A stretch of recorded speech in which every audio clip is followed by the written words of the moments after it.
รายการต่อไปเชิญญาติโยมทั้งหลายได้รับฟังรายการ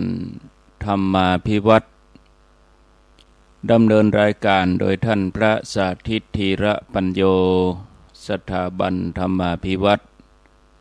อำเภอแม่เมาะจังหวัดลำปางเป็นประจำทุกวันอังคารเวลา 5 นาฬิกาจนถึงเวลา 7 นาฬิกาตอนนี้สัญญาณท่านพร้อมแล้วเชิญญาติโยมทั้งหลายได้ติดตามรับฟังตั้งแต่เวลานี้เป็นต้นไปนิมนต์เลยครับนิมนต์ครับครับกราบถวายความเคารพกราบถวายความเคารพพระเถรานุเถระครูบาสังฆะที่เคารพอย่างสูงทุกรูปเจริญสุขสวัสดีสาธุชนท่านผู้ฟังทุกคนทุกท่าน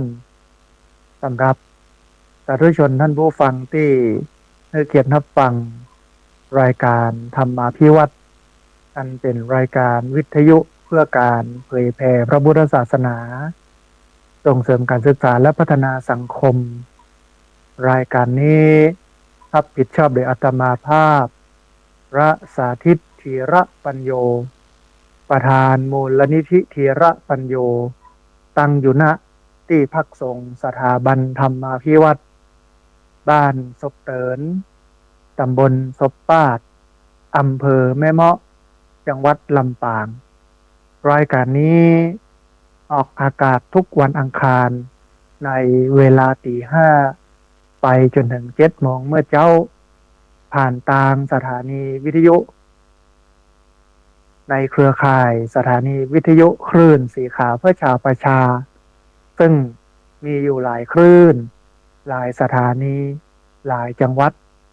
ออกอากาศผ่านทาง Facebook ไลฟ์ซึ่งเป็นไลฟ์สดของสถานีวิทยุวัดไฟหินบันทึกเทปเอาไปออกอากาศผ่านทางสถานีวิทยุเพื่อการศึกษาและพัฒนาอาชีพ Radio Network FM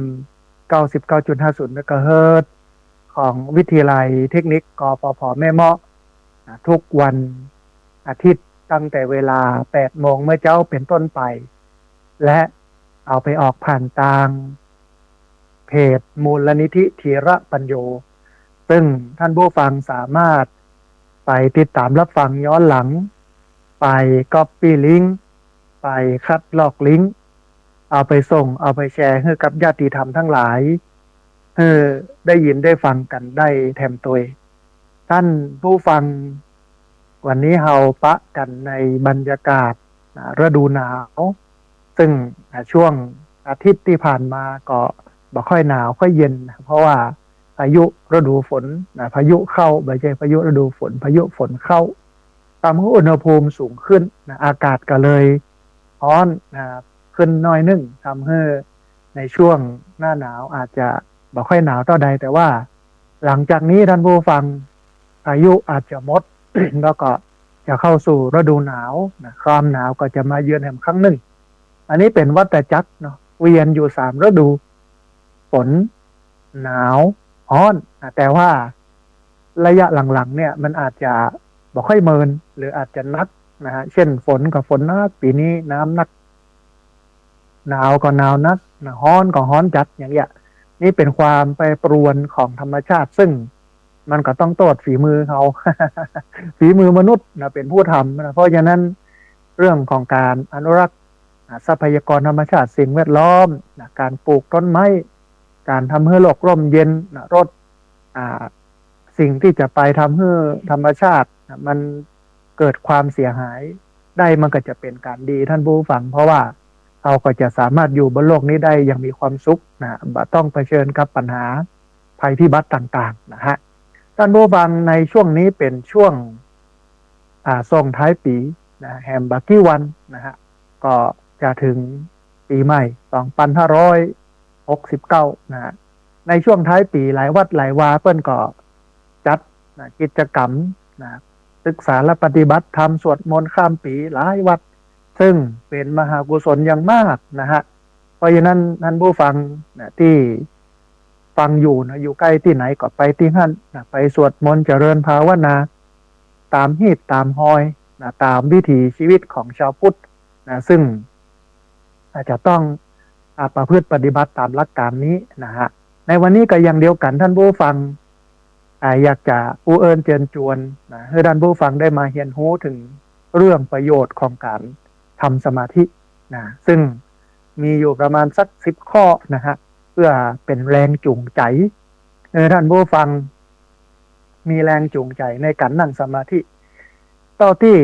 อาตมาภาพสังเกตเนาะใน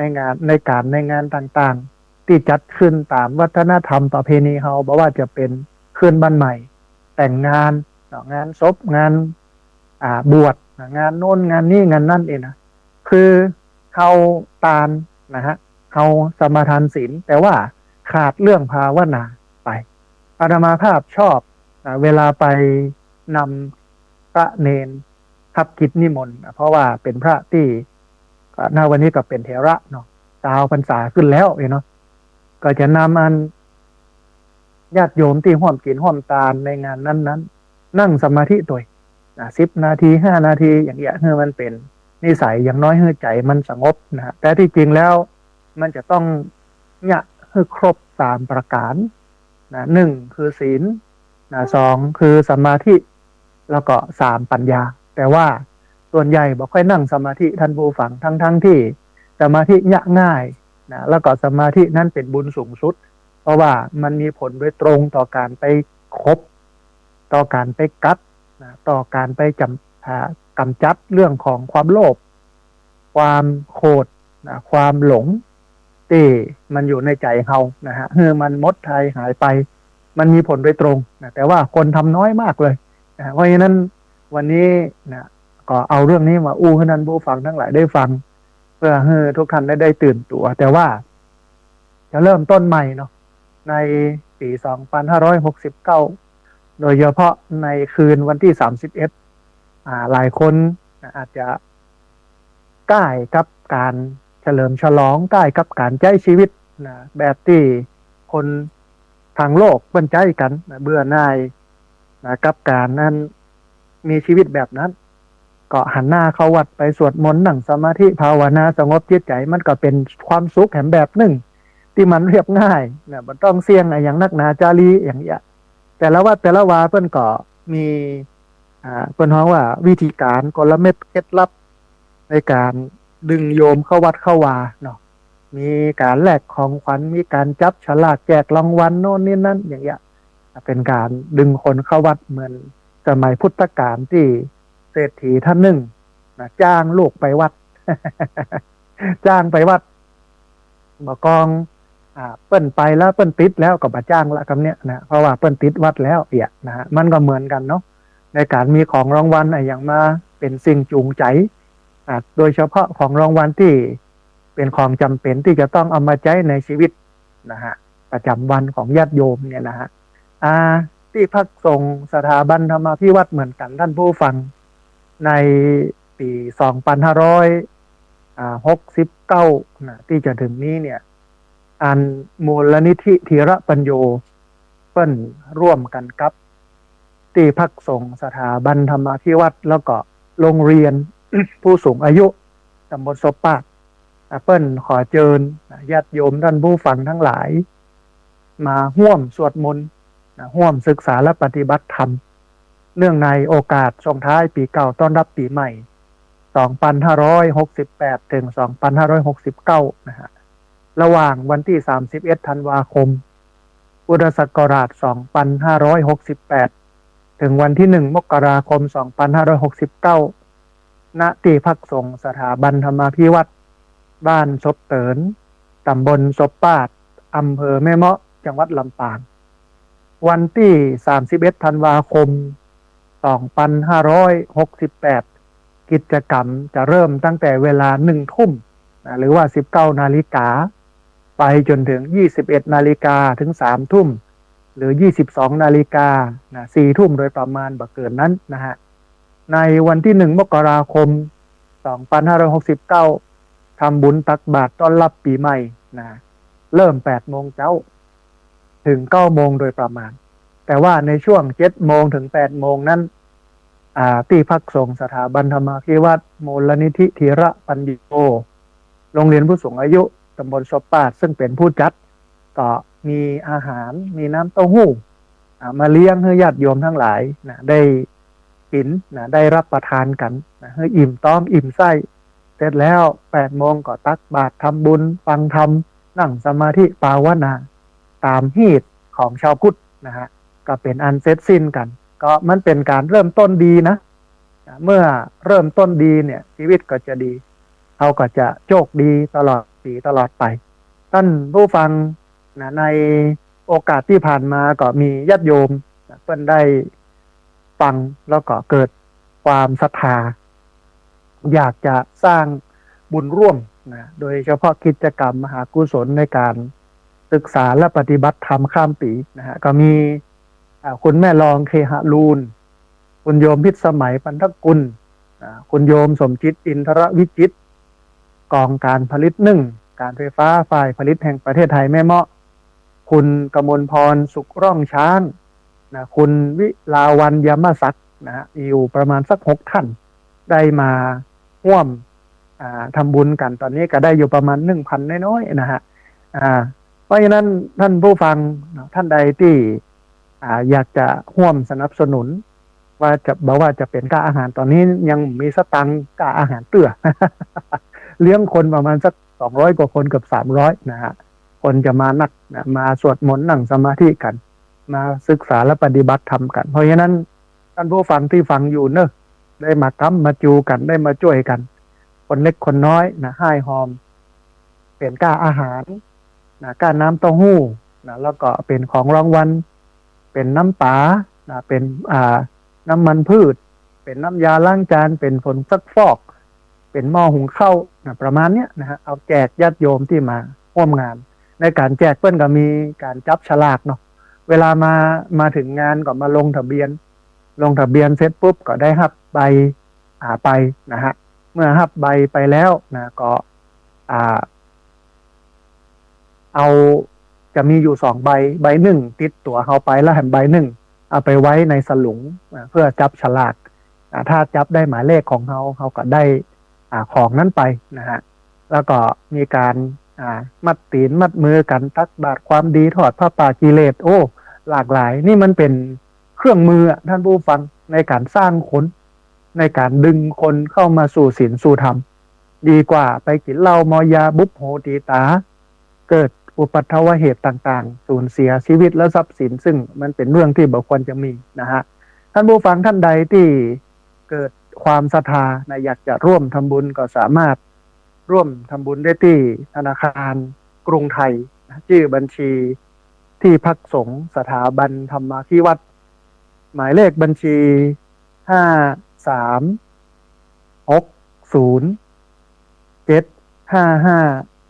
5360755318เป็นธนาคารกรุงไทย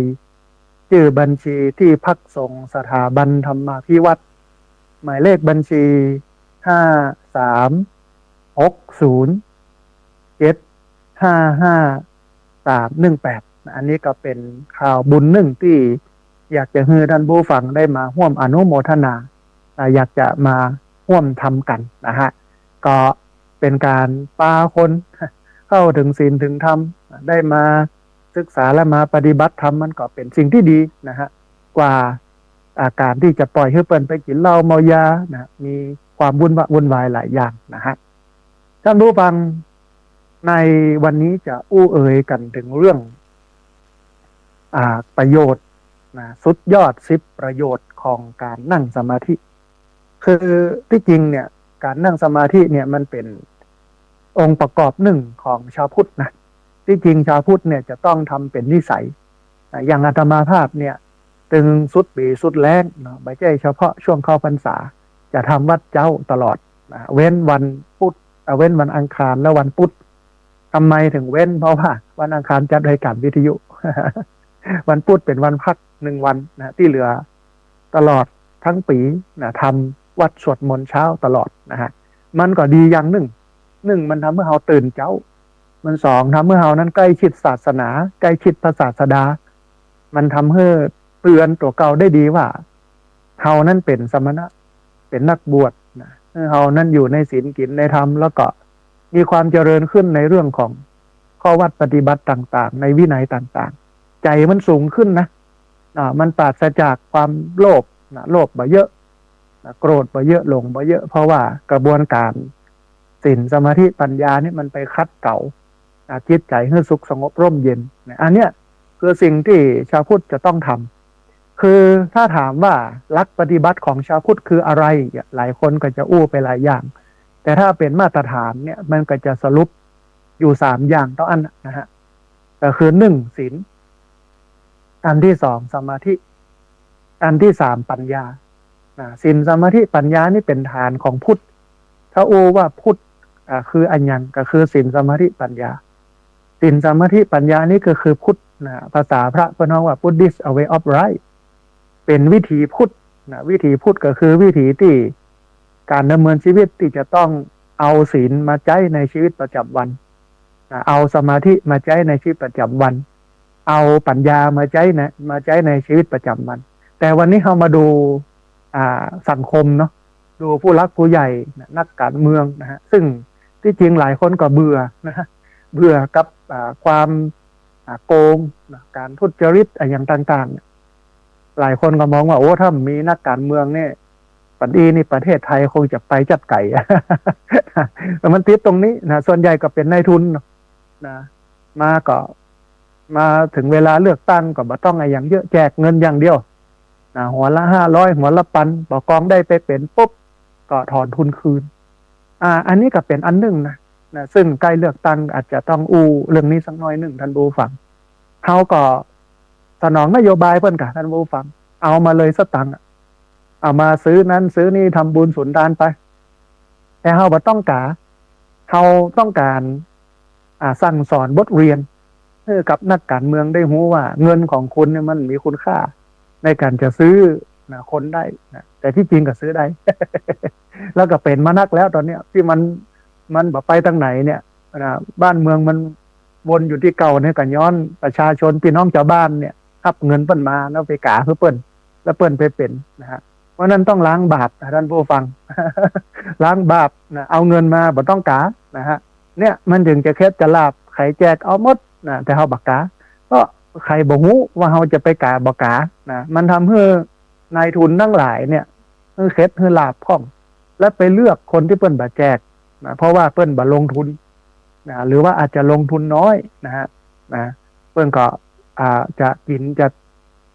โกงทุจริตมันก็น้อยอันนี้ก็อันนึงนะเพราะว่าเปิ้นบ่ต้องมาถอนทุนอันนี้ก็เป็นส่วนหนึ่งทีนี้ท่านผู้ฟังและสิ่งที่มันจะยะได้ก็ต่อเมื่อใจของคนนั้นเป็นสมาธิใจของคนนั้นนักแน่นนะฮะถ้าบ่นักแน่นมั่นคงเนี่ยมันก็จะลำบากอันนี้ก็เป็นอันนึงที่อยากจะฝากคือกับบรรดาท่านผู้ฟังได้ฟังในการจะเลือกตั้งบอกว่าจะเป็นนายกอบตบอกว่าจะเป็นสสที่จะถึงนี้บักกี่วันนี้นะฮะท่านผู้ฟังวันนี้มาอู้ถึงเรื่องของประโยชน์สมาธิการทำสมาธิเนี่ยประโยชน์มันมีนักหนาจารีแต่ว่าเบื้องต้นอาจจะต้องมาเฮียนหูเหี่ยก่อนนะว่าอันสมาธิแปลว่าอะไร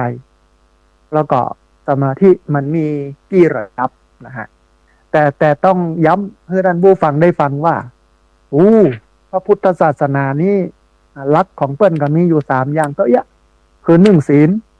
2สมาธิ3ปัญญาถ้าใครปฏิบัติตามหลักการ3หลักการนี้ความเจริญรุ่งเรืองในชีวิตแล้วก็ความเจริญรุ่งเรืองในพระพุทธศาสนาก็จะมีแก่บุคคลผู้นั้นนะฮะสมาธิโดยความหมายเนาะแปลว่าความตั้งมั่นสมาธิแปลว่าความแนบแน่นก็ได้สมาธิแปลว่าความตั้งมั่นก็ได้ท่านผู้ฟังแต่ได้2อย่าง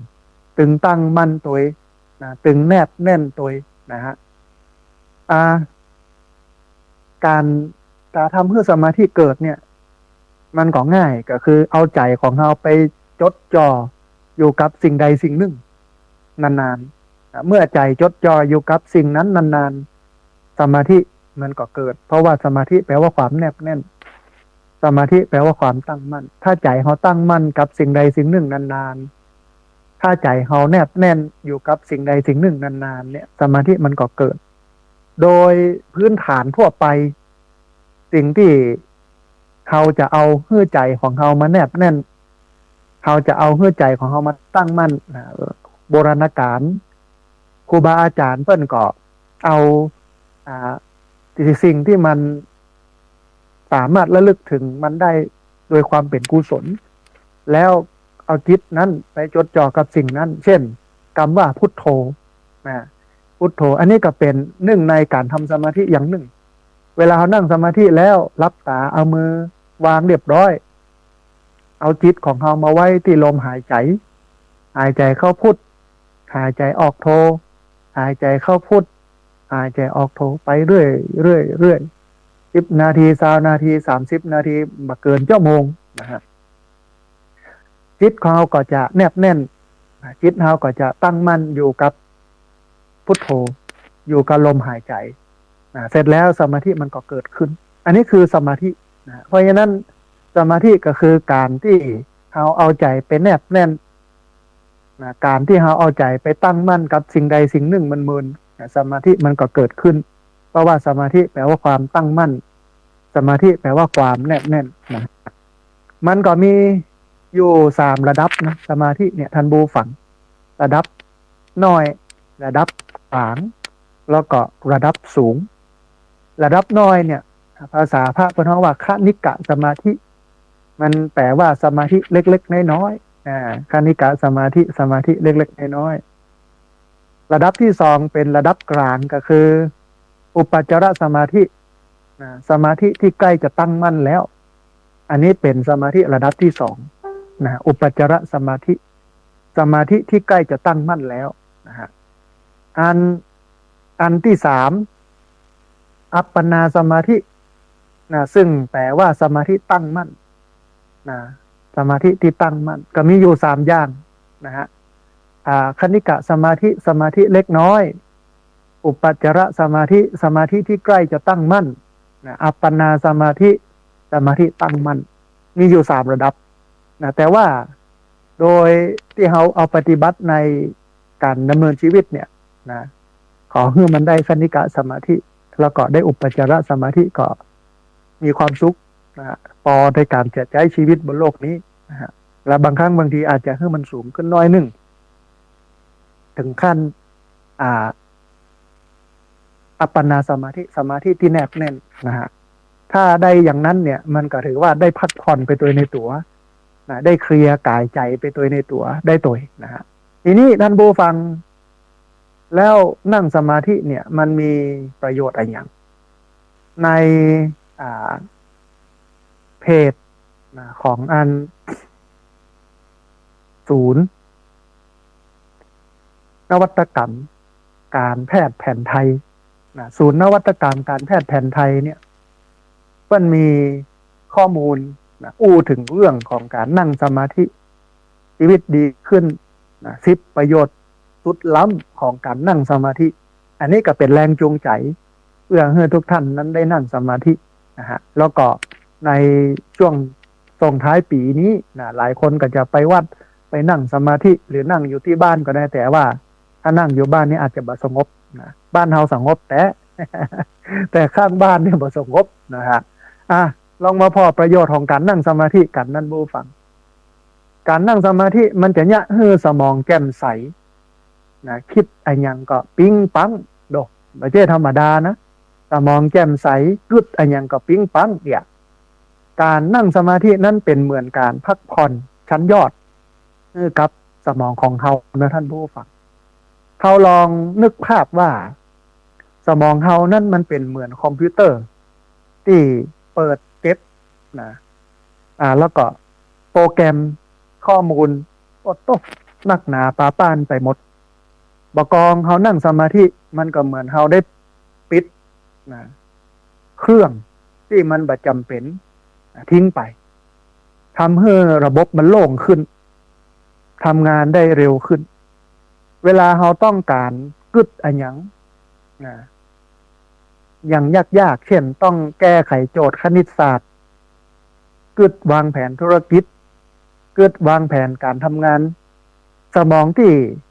ผ่านการนั่งสมาธิมาแล้วเนี่ยมันจะทำงานได้ดีกว่าที่บ่เคยนั่งสมาธิมีความคิดสร้างสรรค์มากกว่ามองหันทางออกของปัญญาได้ชัดเจนกว่าเหมือนมีไฟส่องสว่างในหัวท่านผู้ฟังมันทำให้เฮานั่นพอหันอันหยังนักหนาจารีที่เมื่อก่อนเฮาพอบหันนอกจากนี้เนี่ยการนั่งสมาธิยังช่วยเพิ่มสมาธิให้มันจดจ่อนักขึ้นตัวมันทำให้เฮานั่นโฟกัสหรือว่าจ้อมหอมสิ่งที่เฮาพอเฮากอยได้ง่ายขึ้นโดยบ่วอกแวกไปกึดเรื่องอื่นเช่นถ้าปกติเฮาทำงานได้แค่30 นาทีแล้วต้องเล่นมือถือพอนั่งสมาธิเป็นประจำเฮาจะนั่งทำงานต่อเนื่องได้เป็นชั่วโมงเลยนะฮะประสิทธิภาพการทำงานมันก็เพิ่มขึ้นแบบเท่าตัวยิ่งไปกว่านั้นท่านผู้ฟังสมองที่ผ่านการฝึกสมาธิมันจะมีความยืดหยุ่นสูงมันจะสามารถปรับตัวเข้ากับสถานการณ์ใหม่ๆได้ดีถ้าต้องเรียนรู้ทักษะใหม่หรือว่าต้องปรับตัวกับการเปลี่ยนแปลงในที่ทำงานคนที่นั่งสมาธิเป็นประจำก็จะรับมือได้ดีกว่าบ่เครียดบ่กดดันเรียนรู้ได้เร็วกว่าการนั่งสมาธินั้นช่วยลดความเสี่ยงของโรคสมองเสื่อมในอนาคตตัวเพราะว่าเป็นการออกกำลังสมองอย่างหนึ่งทำให้สมองนั้นแข็งแรงแล้วก็ชะลอความเสื่อมได้ดีพ้องว่าได้ประโยชน์ทั้งระยะสั้นแล้วก็ระยะยาวอันนี้คือประโยชน์ของสมาธิอย่างที่หนึ่งก็คือทำให้สมองแจ่มใสกึดอันยังก็ปิ๊งปังกึดได้ทันทีนะฮะสมองจะโล่งจะโปร่งสามารถคิดสามารถแก้ไขโจทย์ที่มันยากๆได้ง่ายได้ดีเพราะใจมันสงบเพราะใจเป็นหนึ่งเดียวอารมณ์ก็คือเอกคตาเป็นหนึ่งเดียวมีพลังสูงมากนะเพราะฉะนั้นการทำสมาธิมันก็เลยจำเป็นมันไม่ใช่จำเป็นเฉพาะนักบวชในพุทธศาสนาแต่มันจำเป็นกับโยมที่ใช้ชีวิตทางโลกที่มันวุ่นวายที่มันมีการแข่งขันสูงนะในวันนี้นะมีการเบียดเบียนกันสูงมีการแข่งขันกันสูงนะฮะถ้าว่ามีสมาธิเป็นเครื่องปนท้องว่าซับใจพักผ่อนจิตใจเนี่ยคนอาจจะเป็นบ้าเป็นโรคซึมเศร้าเป็นโรคการฆ่าตัวตายเกิดขึ้นได้นะฮะอันนี้คือข้อแรกเนาะประโยชน์ของการทำสมาธิก็คือทำให้สมองแจ่มใสประโยชน์ของสมาธิอย่างที่สองท่านผู้ฟังทำให้เฮานั้นมีความจำเป็นเลิศนะจำอะไรอย่างก็ได้ถ้าทำสมาธิบ่อยๆเนี่ยความจำจะเป็นเลิศจำอะไรอย่างก็ได้นะอันนี้เป็นข้อดีของการทำสมาธิเลยนะฮะท่านผู้ฟังการนั่งสมาธิบ่ได้แค่ทำให้เฮากึดเก่งขึ้นแต่ยังช่วยพัฒนาความจำได้อย่างน่าทึ่งตัวเองท่านผู้ฟังลองนึกภาพว่าสมองเฮานั่นมันเป็นเหมือนห้องเก็บของปกติเนี่ยมันจะหกนะปกติมันจะลุงลังอันนี้อยู่นั่นอันนั้นอยู่นั่นเฮียเบออีเนาะหาอันยังก็ยากแต่พอเขานั่งสมาธิมันเหมือนเขาได้จัดการห้องใหม่มันเหมือนกับจัดห้องใหม่ทำให้ยิบจับอันยังมันก็ง่ายจำอันยังก็แม่นคนที่นั่งสมาธิเป็นประจำจะรู้สึกว่าความจำดีขึ้นอย่างหันได้ชัดโดยเฉพาะความจำระยะสั้นอย่างเช่นจำชื่อคนที่กำลังรู้จักได้ใหม่ๆได้ดีจำตารางนัดหมายได้แม่นยำขึ้นหรือแม้แต่จำว่าตะวานี้เขากินข้าวกับอันอย่างญาติโยมลองนึกย้อนไปรู้ว่าตะวาวันซืนเนี่ยขาดเมื่อตอนเขากินข้าวกันอย่างปวดหัวเลยนะ จำบ่ได้นะแต่ว่า ทำสมาธิแล้วจำได้ว่าโอ้ตะวาเนี่ยกินข้าวกับอันหยังนะก็บ่ต้องได้กึดเมินว่าโอ้กินกับอันหยังแต่หอเนี่ยลืมไปละอย่ามันก็นึกออกปุ๊บปั๊บได้เลยนะฮะบ่เพียงเท่าอันท่านผู้ฟังความจำระยะยาวก็ดีขึ้นแหมตัวเช่นจำเนื้อหาที่เฮียนมาตั้งแต่สมัยเฮียนนะฮะตั้งแต่สมัยเฮียนได้ดีขึ้นหรือว่าจำเรื่องราวในอดีตได้ชัดเจนขึ้นบางคนถึงขั้นบอกว่าหลังจากนั่งสมาธิเป็นประจำความทรงจำในวัยละอ่อนที่เคยลืมเลือนก็กลับมาชัดเจนขึ้นนอกจากนี้การนั่งสมาธิท่านผู้ฟังยังช่วยให้เฮานั้นจดจ่อกับสิ่งที่กำลังทำได้ดีขึ้นซึ่งส่งผลโดยตรงต่อความจำเพราะว่าเวลาเฮาตั้งใจฟังตั้งใจอ่านตั้งใจพอโอกาสที่เฮาจะได้ก็จะมีนักขึ้นนะไม่ใช่แค่ฟังผ่านแล้วก็ลืมไป5 นาทีต่อมาก็บ่จำแล้วนะที่สำคัญก็คือว่าการนั่งสมาธินั้นยังช่วยลดความเครียดซึ่งเป็นตัวการสำคัญที่ทำร้ายความจำเมื่อเราเครียดน้อยลงเนี่ยความจำก็จะดีขึ้นโดยอัตโนมัติไม่ต้องพยายามจำอย่างแบบฝืนมันมันเหนื่อยใจแถมอย่างหนึ่งที่คนที่นั่งสมาธิเป็นประจำเนี่ยท่านผู้ฟังจะมีลักษณะการเรียนรู้ที่ดีขึ้นตัวนะเพราะว่าสมองปลอดโปร่งจำอย่างก็ง่ายเรียนอย่างไม่ก็เข้าใจเร็วไม่ต้องอ่านซ้ำแล้วซ้ำแถมเพื่อมันเสียเวลาเพราะว่าเป็นประโยชน์มหาศาลสำหรับนักเรียนนักศึกษาหรือว่าใครก็ตามที่จะต้องเรียนรู้สิ่งใหม่ๆอยู่เสมอต้องย้อนไปในสมัยที่อาตมาภาพเรียนหนังสือตึงระดับปริญญาตรีแล้วก็ปริญญาโทเลิกเรียนปิ๊กมานี่มันเหนื่อยท่านผู้ฟัง มันเพลียโอ้ยมันปวดหัวมาถึงปุ๊บมาถึงที่ห้องปุ๊บเนี่ยหลังจากเก็บสัมภาระอันยังเรียบร้อยก็จะเปิดพัดลมแล้วก็จะนั่งสมาธิอย่างน้อย30 นาทีนั่งเสร็จปุ๊บนอนสมาธิ30 นาทีบกองนั่งแล้วนอนปุ๊บเนี่ยมันตื่นขึ้นมานะท่านผู้ฟังมันสดชื่นมันมีพลังสมองมันแล่นนะฮะมันสามารถที่จะไปแยกอย่างได้แหมนักนี่คือการพักผ่อนแล้วมันจะส่งผลให้ความจำเป็นเลิศหลังจากนั้นก็แยกการปัดกวาดเช็ดถูโน้นนี่นั่นล้างโน้นนี่นั่นหลังจากนั้นก็อ่านหนังสือเวลาอ่านหนังสือด้วยใจที่เป็นสมาธิเนี่ยมันจะจำแม่นมากหน้าต่อใดบรรทัดต่อใดเล่มไหนอย่างอี้เลยนะในสมัยตะก่อนมันจำแม่นอาตมาภาพลองมาแล้วลองจำมาแล้วนะฮะอันนี้คืออันที่สองถ้าทำสมาธิมันความจำมันจะเป็นเลิศจำอันยังก็ได้นะฮะประโยชน์ของสมาธิอย่างที่3เวลาเราปฏิบัติสมาธิแล้วเนี่ยทำสมาธิเป็นประจำเป็นเนืองๆบ่อยๆนะฮะอารมณ์เย็นช่ำมันจะเกิดขึ้นใครจะมาว่าใครจะมาวีนใครจะมาเวียงใครจะมาเพียบใครจะมาแซะก็เฉยๆใจมันทนได้นะฮะคือการนั่งสมาธินะมันเป็นเหมือนยาวิเศษปากหนึ่งที่ช่วยควบคุมอารมณ์ได้อย่างบ่น่าเชื่อท่านผู้ฟังลองนึกภาพว่าในหัวเฮานั้นมีปุ่มควบคุมอารมณ์การนั่งสมาธิก็เหมือนการฝืนเป็นเหมือนการฝืนแล้วเป็นเหมือนการฝึกกดปุ่มนั้นให้มันชำนาญจนสามารถควบคุมอารมณ์ได้ดีในทุกสถานการณ์ท่านผู้ฟังคนที่นั่งสมาธิเป็นประจำจะรู้สึกได้ว่าตัวเก่านั้นก็ต้องใจจุ่มใจเย็นนักขึ้นเวลาเจอกับเรื่องกวนใจแทนที่จะระเบิดอารมณ์ออกมาทันทีก็จะสามารถหยุดแล้วก็คิด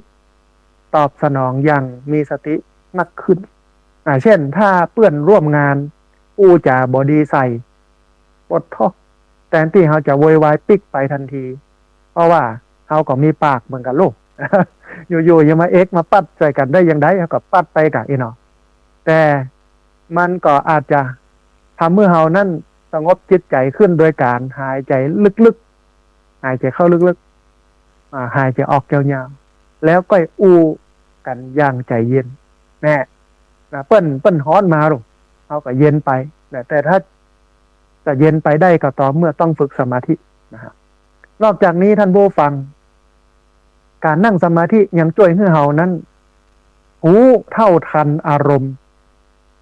ตัวเองนักขึ้นรู้ว่าตอนนี้กำลังรู้สึกอย่างใดอย่างถึงรู้สึกแบบนั้นแล้วก็ควรจัดการกับความรู้สึกนั้นอย่างใดมันจะมาเป็นเซตเลยนะรู้สึกว่าขณะนี้บัดเดียวนี้เฮารู้สึกอย่างใดอันนี้รู้ตัวละว่าเฮารู้สึกอย่างใดอย่างถึงรู้สึกแบบนั้นแล้วก็ควรจัดการกับความรู้สึกนั้นอย่างใดเนี่ยมันมาเป็นระบบเลยนะฮะเช่นถ้ารู้สึกหงุดหงิดก็อาจจะรู้สึกว่าเพราะเฮาพักผ่อนบ่พอแทนที่จะไประบายอารมณ์ใส่คนอื่น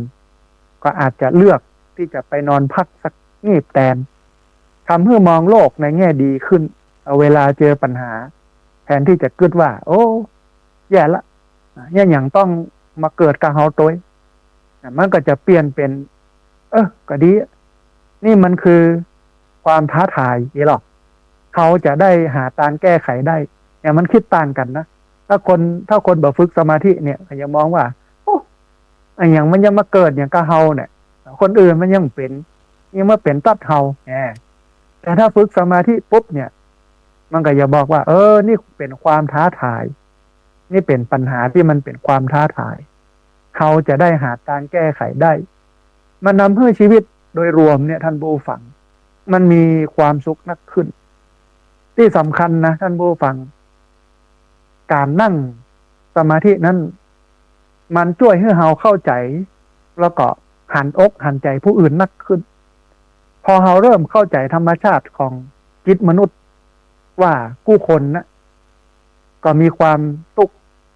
มีปัญหามีความกลัวเหมือนกันหมด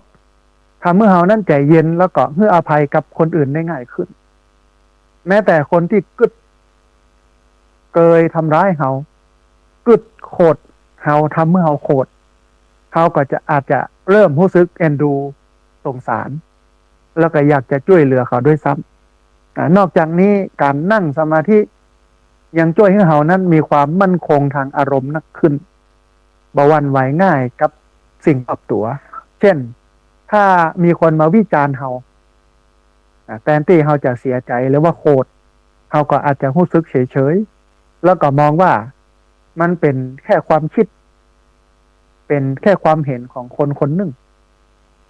บ่ได้มีผลอะไรอย่างกับคุณค่าของเราแต่คนที่นั่งสมาธินั้นจะมีความสัมพันธ์ที่ดีกับคนรอบข้างนะท่านผู้ฟังบอกว่าจะเป็นคนในครอบครัวเพื่อนหรือว่าคนที่ฮักเพราะว่าเราสามารถควบคุมอารมณ์ได้ดีบ่เอาแต่ใจรับฟังคนอื่นนักขึ้นแล้วก็มีความหันอกหันใจนักขึ้นให้ความสัมพันธ์กับคนอื่นเนี่ยมันราบรื่นบ่ค่อยมีปัญหาทะเลาะเบาะแว้งกับไผโดยสรุปท่านผู้ฟังการนั่งสมาธิเป็นเหมือนการฝึกให้เรานั้นมีภูมิคุ้มกันทางอารมณ์ที่แข็งแกร่งทำให้เราสามารถรับมือกับความท้าทายในชีวิตได้อย่างใจเย็นแล้วก็มีสติส่งผลให้ชีวิตโดยรวมเรานั้นมีความสุขชีวิตโดยรวมของเรานั้นมีความสงบนักขึ้นอย่างหันได้ชัดนะฮะอันนี้คือประโยชน์ของสมาธิข้อที่3ทีนี้ประโยชน์ของสมาธิข้อที่4นั้นผู้ฟังนอนหลับสบายถ้าฝึกสมาธิแล้วจะนอนหลับสบายการนั่งสมาธินั้นเป็นเหมือนยานอนหลับธรรมชาติท่านผู้ฟังที่บ่มีผลข้างเคียงช่วยให้คุณภาพการนอนเรามันดีขึ้นมันหันผลได้ชัดเจนท่านผู้ฟังลองนึกภาพว่า สมองเขานั่นมันเป็นเหมือนคอมพิวเตอร์ที่ต้องปิดนะแล้วก็ต้องรีเซ็ตทุกวันการนั่งสมาธินั้นมันช่วยให้กระบวนการปิดเครื่องมันทำงานได้ดีขึ้นคนนั่งสมาธิเป็นประจำเนี่ยจะรู้สึกว่าตัวเก่านั้นนอนหลับง่ายขึ้นอย่างน่าประหลาดแทนที่จะนอนปิ้นไปปิ้นมาเป็นชั่วโมงกว่าจะนอนได้นะท่านผู้ฟังเอามือก่ายหน้าผากตัวมาเตอะเนาะมือก่ายหน้าผากก็ยังบ่รับเตื้อเอาตีนคนข้างๆมาก่าย ถึงจะนอนรับนะฮะคือพอถึงเวลานอนก็จะรู้สึกว่ามันง่วงละนั่นเป็นธรรมชาติบกองหัวถึงหมอนก็รับทันทีเลยมาต้องเปิ่งปลากันนับแกะมาต้องเปิ่งปลากันฟังเพลงกล่อมหรือว่าฟังนิทานจนง่วงนอนแล้วค่อยหลับนอกจากจะหลับง่ายแล้วคุณภาพการนอนก็ดีขึ้นตัวนะท่านผู้ฟังคนที่นั่งสมาธิมักจะหลับลึกแล้วก็หลับยาวบ่ค่อยฝันร้ายบ่สะดุ้งตื่นเมื่อค่ำเมื่อคืนหรือถ้าตื่นมาเข้าห้องน้ำก็จะกลับมานอนต่อได้ง่ายบ่ต้องนอนพอเพดานรอให้มันง่วงแอมรอบนะฮะที่สำคัญตื่นเจ้ามาก็จะรู้สึกสดชื่นกระปรี้กระเป๋าเหมือนได้ชาร์จแบตเต็มที่บ่มีอาการงัวเงียหรือว่ารู้สึกอยากนอนพร้อมที่จะเริ่มวันใหม่อย่างมีพลังซึ่งต่างจากคนที่นอนบ่หลับที่มักตื่นมาแล้วรู้สึกเหมือนมันล้ารู้สึกมันเหมือนงุดงิดอารมณ์บอกให้ดีเพราะนอนบอกให้หลับคุยอู้กันบอกให้รู้เรื่องนะฮะการนั่งสมาธินั้นยังช่วยลดปัญหาการนอนขนด้วยนะท่านผู้ฟังรวมไปจนถึงภาวะหยุดหายใจขณะหลับด้วยตัวนะฮะเพราะมันจะช่วยให้ระบบประสาทแล้วก็กล้ามเนื้อมันผ่อนคลายมันทำให้หายใจสะดวกมากขึ้นขณะนอนซึ่งบ่เพียงแต่จะช่วยให้เฮานั้นหลับสบายขึ้นเนี่ยมันยังช่วยให้คนที่นอนข้างๆเฮาเนี่ยได้นอนหลับสบายนักขึ้นตัว สำหรับคนที่ทำงานเป็นกะหรืออันต้องเดินทางข้ามเขตเวลาบ่อยๆการนั่งสมาธิมันจะช่วยให้ปรับตัวกับการเปลี่ยนแปลงของเวลานอนได้ง่ายขึ้นนะฮะแล้วก็ช่วยให้นาฬิกาชีวภาพหรือนาฬิกาชีวิตเฮาเนี่ยมันปรับตัวได้เร็วขึ้นนอกจากนี้การนั่งสมาธิยังช่วยลดการฝันร้ายหรือว่าฝันวุ่นวายได้ตัวเพราะอย่างท่านผู้ฟังเพราะว่าใจที่มันสงบมันจะบัดวิตกกังวลมันทำให้ช่วงเวลากลางคืนนั้นเป็นช่วงแห่งการพักผ่อนอย่างแท้จริงนะฮะบัดใจช่วงที่จะต้องมาเครียดมาฝันประหลาดสุดท้ายก็มันจะทำให้เฮานั้นนอนบ่หลับท่านผู้ฟังการนั่งสมาธิเนี่ยมันยังช่วยลดการเปิ้งยานอนหลับได้ตัวนะหลายคนที่เคยกินยานอนหลับเป็นประจำบกองเริ่มนั่งสมาธิกับปะว่าสามารถลดปริมาณยาลงได้ซึ่งเป็นผลดีต่อสุขภาพในระยะยาวโดยสรุปการนั่งสมาธิเป็นเหมือนยาวิเศษที่ช่วยกระตุ้นระดับคุณภาพการนอนของเขาเนี่ยให้มันดีขึ้นแบบครบวงจรตั้งแต่ช่วยให้รับง่ายช่วยให้รับลึกช่วยให้รับเบาฝันหายจนถึงตื่นมาอย่างสดชื่นแห่งครั้งซึ่งมันส่งผลดีต่อคุณภาพกายสุขภาพใจในระยะยาวอย่างมหาศาลนะฮะคือหลายคนที่ตายกันเร็วนะฮะอายุบ่ยืนเนี่ยก็ย้อนนอนบ่หลับนะหลายคนนะฮะนอนบ่หลับนอนไม่ดีมันก็เลยทำให้เกิดความฟุ้งซ่านวุ่นวายขึ้นมาในชีวิตนะเพราะฉะนั้นนั่งสมาธิจะเป็นการเคลียร์เรื่องนี้ได้ดีมากนะฮะอันนี้คืออันที่สี่เนาะประโยชน์ของสมาธิอย่างที่ห้าท่านผู้ฟังการทำสมาธินั้นมันทำให้สุขภาพแจ่มใสห่างไกลโรคภัยการนั่งสมาธินั้นมันใกล้แค่มันดีต่อใจต่ออันนะ ท่านผู้ฟังแต่ยังส่งผลดีต่อสุขภาพร่างกายแบบองค์รวมตัวเป็นยาอายุวัฒนะที่บ่ต้องกินแค่นั่งเฉยๆ ก็ได้ประโยชน์อย่างมากมายนะฮะประการแรกการนั่งสมาธินั้นมันช่วยลดความเครียดได้อย่างมีประสิทธิภาพซึ่งความเครียดนี้แหละที่มันเป็นต้นเหตุของโรคร้ายมากมายเมื่อเราเครียดน้อยลงเนี่ยระบบภูมิคุ้มกันมันแข็งแรงขึ้นทำให้ร่างกายต่อต้านโรคได้ดีขึ้นบาดเจ็บป่วยบ่อยๆนะแม้จะอยู่ในฤดูวัดก็บ่ค่อยติดเชื้อง่ายๆนอกจากนี้เนี่ยการนั่งสมาธิยังช่วยลดระดับความดันโลหิตได้ตัวนะคนที่มีปัญหาความดันโลหิตสูงนะถ้าปะว่าถ้านั่งสมาธิเนี่ยจะปะว่าการนั่งสมาธินี่เป็นประจำเนี่ยมันจะทำให้ความดันมันลดลงอย่างเห็นได้ชัดนะซึ่งการที่ความดันลดลงมันช่วยลดความเสี่ยงต่อโรคหัวใจนะลดหลอดเลือดช่วยหลอดเลือดให้มีอายุยืนยาวได้ตัวการนั่งสมาธินี่ยังช่วยให้ระบบการเผาผลาญในร่างกายทำงานได้ดีขึ้นทำให้ควบคุมน้ำหนักได้ง่ายขึ้นลดความเสี่ยงต่อโรคเบาหวานโรคอ้วนบางคนปะว่าหลังจากนั่งสมาธิเป็นประจำน้ำหนักลดลงเฮ้ยบ่ต้องอดอาหารหรือว่าออกกำลังกายให้มันหนักนะฮะที่น่าสนใจก็คือว่าการนั่งสมาธิยังช่วยบรรเทาอาการปวดเรื้อรังได้ตัวหลายคนมีปัญหาปวดหลังปวดคอปวดหัวไมเกรนปะว่าอาการดีขึ้นหลังจากนั่งสมาธิเป็นประจำนอกจากนี้ท่านผู้ฟังการนั่งสมาธิยังช่วยเพิ่มภูมิต้านทานทางโรคภูมิแพ้แล้วก็โรคผิวหนังบางชนิดเช่นโรคสะเก็ดเงินคือผู้ป่วยหลายคนเนี่ยได้บอกได้กล่าวนะได้รายงานว่าอาการดีขึ้นอย่างเห็นได้ชัดนะหลังจากที่นั่งสมาธิเป็นประจำสำหรับไม่ยิงการนั่งสมาธิเป็นประจำเนี่ยท่านผู้ฟังยังช่วยบรรเทาอาการปวดประจำเดือนด้วยนะหลายคนปะว่าอาการปวดที่มันเกิดจากการปวดประจำเดือนเนี่ยมันลดลงแล้วก็ประจำเดือนมาเป็นปกติแล้วก็อารมณ์มันแปรปรวนน้อยลงในช่วงวันที่มันเปลี่ยนประจำเดือนของเดือนนะฮะที่สำคัญเนี่ยการนั่งสมาธิยังช่วยชะลอความแก่ได้ตัวไม่ใช่ธรรมดานะท่านผู้ฟังมีงานวิจัยว่าพบเปิ้นปะว่า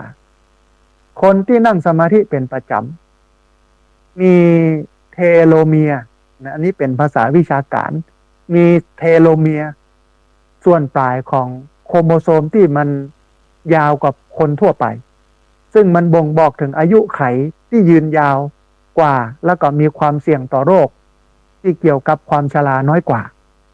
นะมันนำให้เรานั้นเข้าจ้าลงไม่ใช่ธรรมดานะคืออายุไปแต่หน้าตายังหนุ่มอยู่นะสุดท้ายการนั่งสมาธิยังช่วยให้เรานั้นมีสติในการดูแลสุขภาพนักขึ้น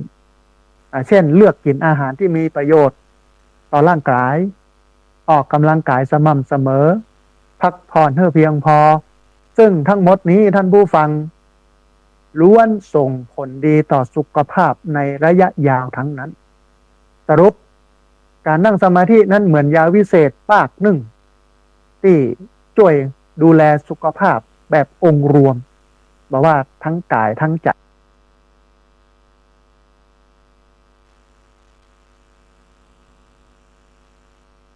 ล้วนส่งผลดีต่อสุขภาพในระยะยาวทั้งนั้น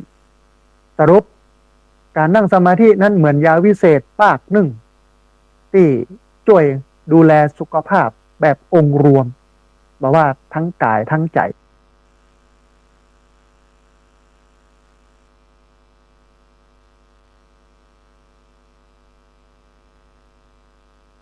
ล้วนส่งผลดีต่อสุขภาพในระยะยาวทั้งนั้นสรุป การนั่งสมาธินั้นเหมือนยาวิเศษปากหนึ่งที่ช่วยดูแลสุขภาพแบบองค์รวมบอกว่าทั้งกายทั้งใจล้วนส่งผลดีต่อสุขภาพในระยะยาวทั้งนั้นสรุปการนั่งสมาธินั้นเหมือนยาวิเศษปากหนึ่งที่ช่วยดูแลสุขภาพแบบองค์รวมบอกว่าทั้งกายทั้งใจ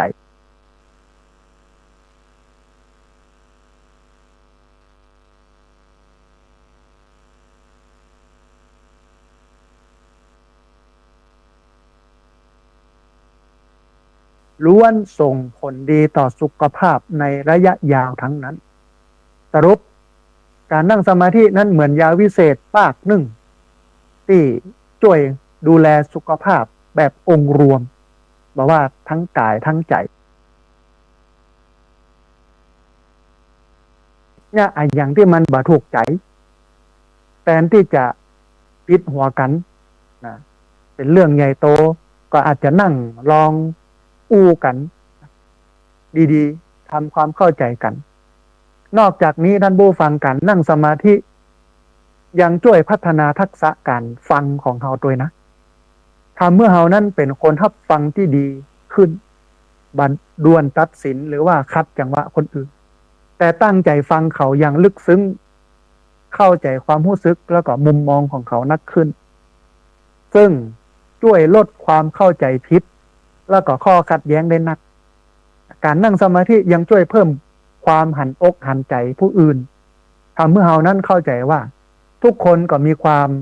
เครียดมีอารมณ์ความรู้สึกมีความกลัวเหมือนกันมันทำให้เรานั้นใจเย็นหรอกแล้วก็ให้อภัยคนอื่นได้ง่ายขึ้นแม้แต่คนที่เคยทำให้เราโกรธเราก็อาจจะเริ่มรู้สึกเฉยๆบักกึดบักโกรธบักแค้นอะไรอย่างเขาที่น่าสนใจคือการนั่งสมาธินั้นช่วยให้เรารู้จัก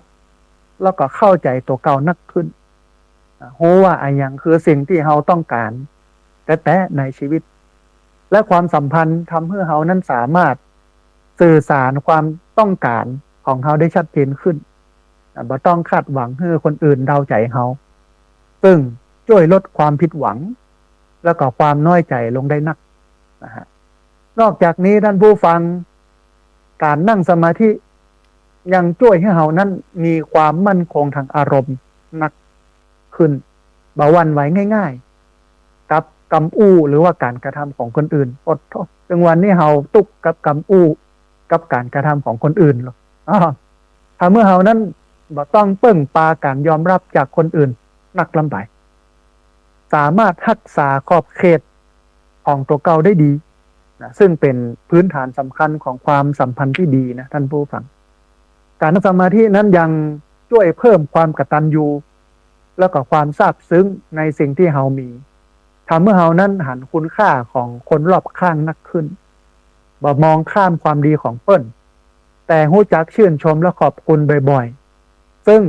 ช่วยเติมความอบอุ่นให้กับความสัมพันธ์สำหรับคู่รักการนั่งสมาธิยังช่วยเพิ่มความใกล้ชิดความลึกซึ้งในความสัมพันธ์นะมันทำให้เรานั้นสามารถอยู่กับปัจจุบันขณะบ่วอกแวกหรือว่ากังวลกับเรื่องอื่นเวลาอยู่กับคนฮักมันจะช่วยให้ช่วงเวลาที่อยู่ด้วยกันนั้นมันมีความสำคัญนักขึ้นแล้วก็สุดท้ายการนั่งสมาธินั้นช่วยให้เรานั้นปล่อยวางง่ายขึ้นบ่ยึดติดกับความขัดแย้งในอดีตหรือว่าความคาดหวังในอนาคตแต่สามารถอยู่กับปัจจุบันแล้วก็เริ่มต้นใหม่ได้เสมอซึ่งเป็นกุญแจสำคัญในการรักษาความสัมพันธ์ในระยะยาวสรุปแล้วท่านผู้ฟังการนั่งสมาธินั้นมันเหมือนเป็นยาวิเศษเป็นยาวิเศษปากหนึ่งที่ช่วยยกระดับคุณภาพความสัมพันธ์ของเราในทุกมิติทำเมื่อเรานั้นเป็นเพื่อนทำเมื่อเรานั้นเป็นกู้ฮักทำเมื่อเรานั้นเป็นลูกทำเมื่อเรานั้นเป็นพ่อเป็นแม่หรือว่าเป็นเพื่อนร่วมงานที่ดีขึ้นส่งผลให้ชีวิตโดยรวม มีความสุขแล้วก็สมดุลมากขึ้นอย่างเห็นได้ชัดอันนี้คือประโยชน์ของการนั่งสมาธิอย่างที่6นะฮะอย่างหนึ่งประโยชน์ของการนั่งสมาธิ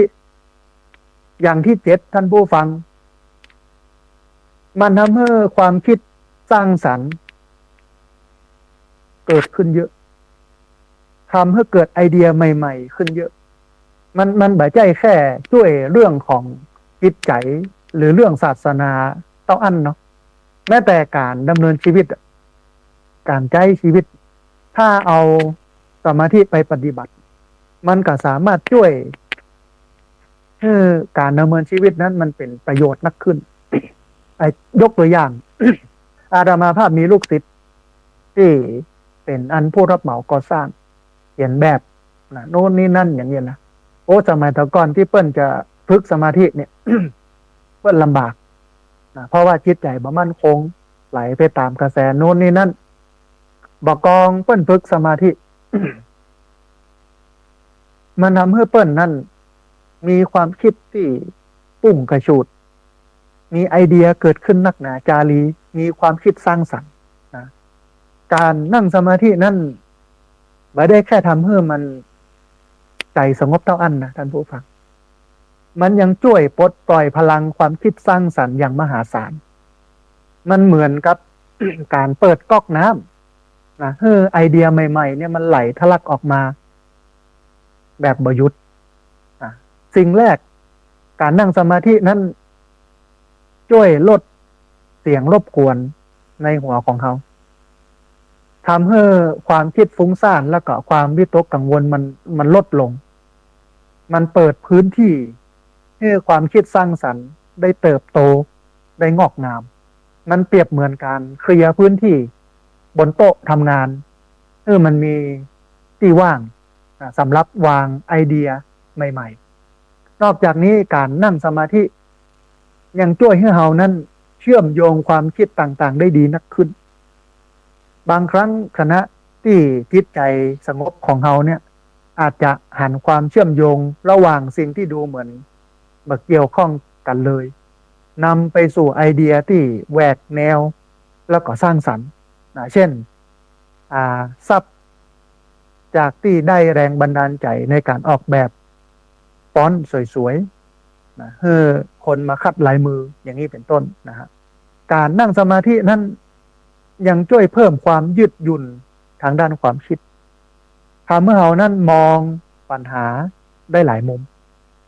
บัดติดกับกรอบความคิดเดิมๆสามารถคิดนอกกรอบได้ง่ายขึ้นนะซึ่งเป็นกุญแจสำคัญของความคิดสร้างสรรค์ที่น่าสนใจคือการนั่งสมาธิท่านผู้ฟังสามารถช่วยให้เรานั้นเข้าถึงจิตใจที่มันเป็นจิตใต้สำนึกได้ดีเข้าถึงจิตใต้สำนึกง่ายขึ้น ทำให้เรานั้นสามารถดึงเอาความคิดแล้วก็ไอเดียที่มันซ่อนอยู่ในส่วนลึกของจิตใจออกมาใช้ได้บ่อยครั้งที่ไอเดียมันดีมันพุทขึ้นมาระหว่างการนั่งสมาธิหรือว่าหลังจากออกสมาธิเสร็จใหม่ๆนอกจากนี้ การนั่งสมาธิยังช่วยลดความกลัวช่วยลดความล้มเหลวมันทำให้เรานั้นกล้าที่จะลองสิ่งใหม่ๆบอกกลัวที่จะผิดพลาด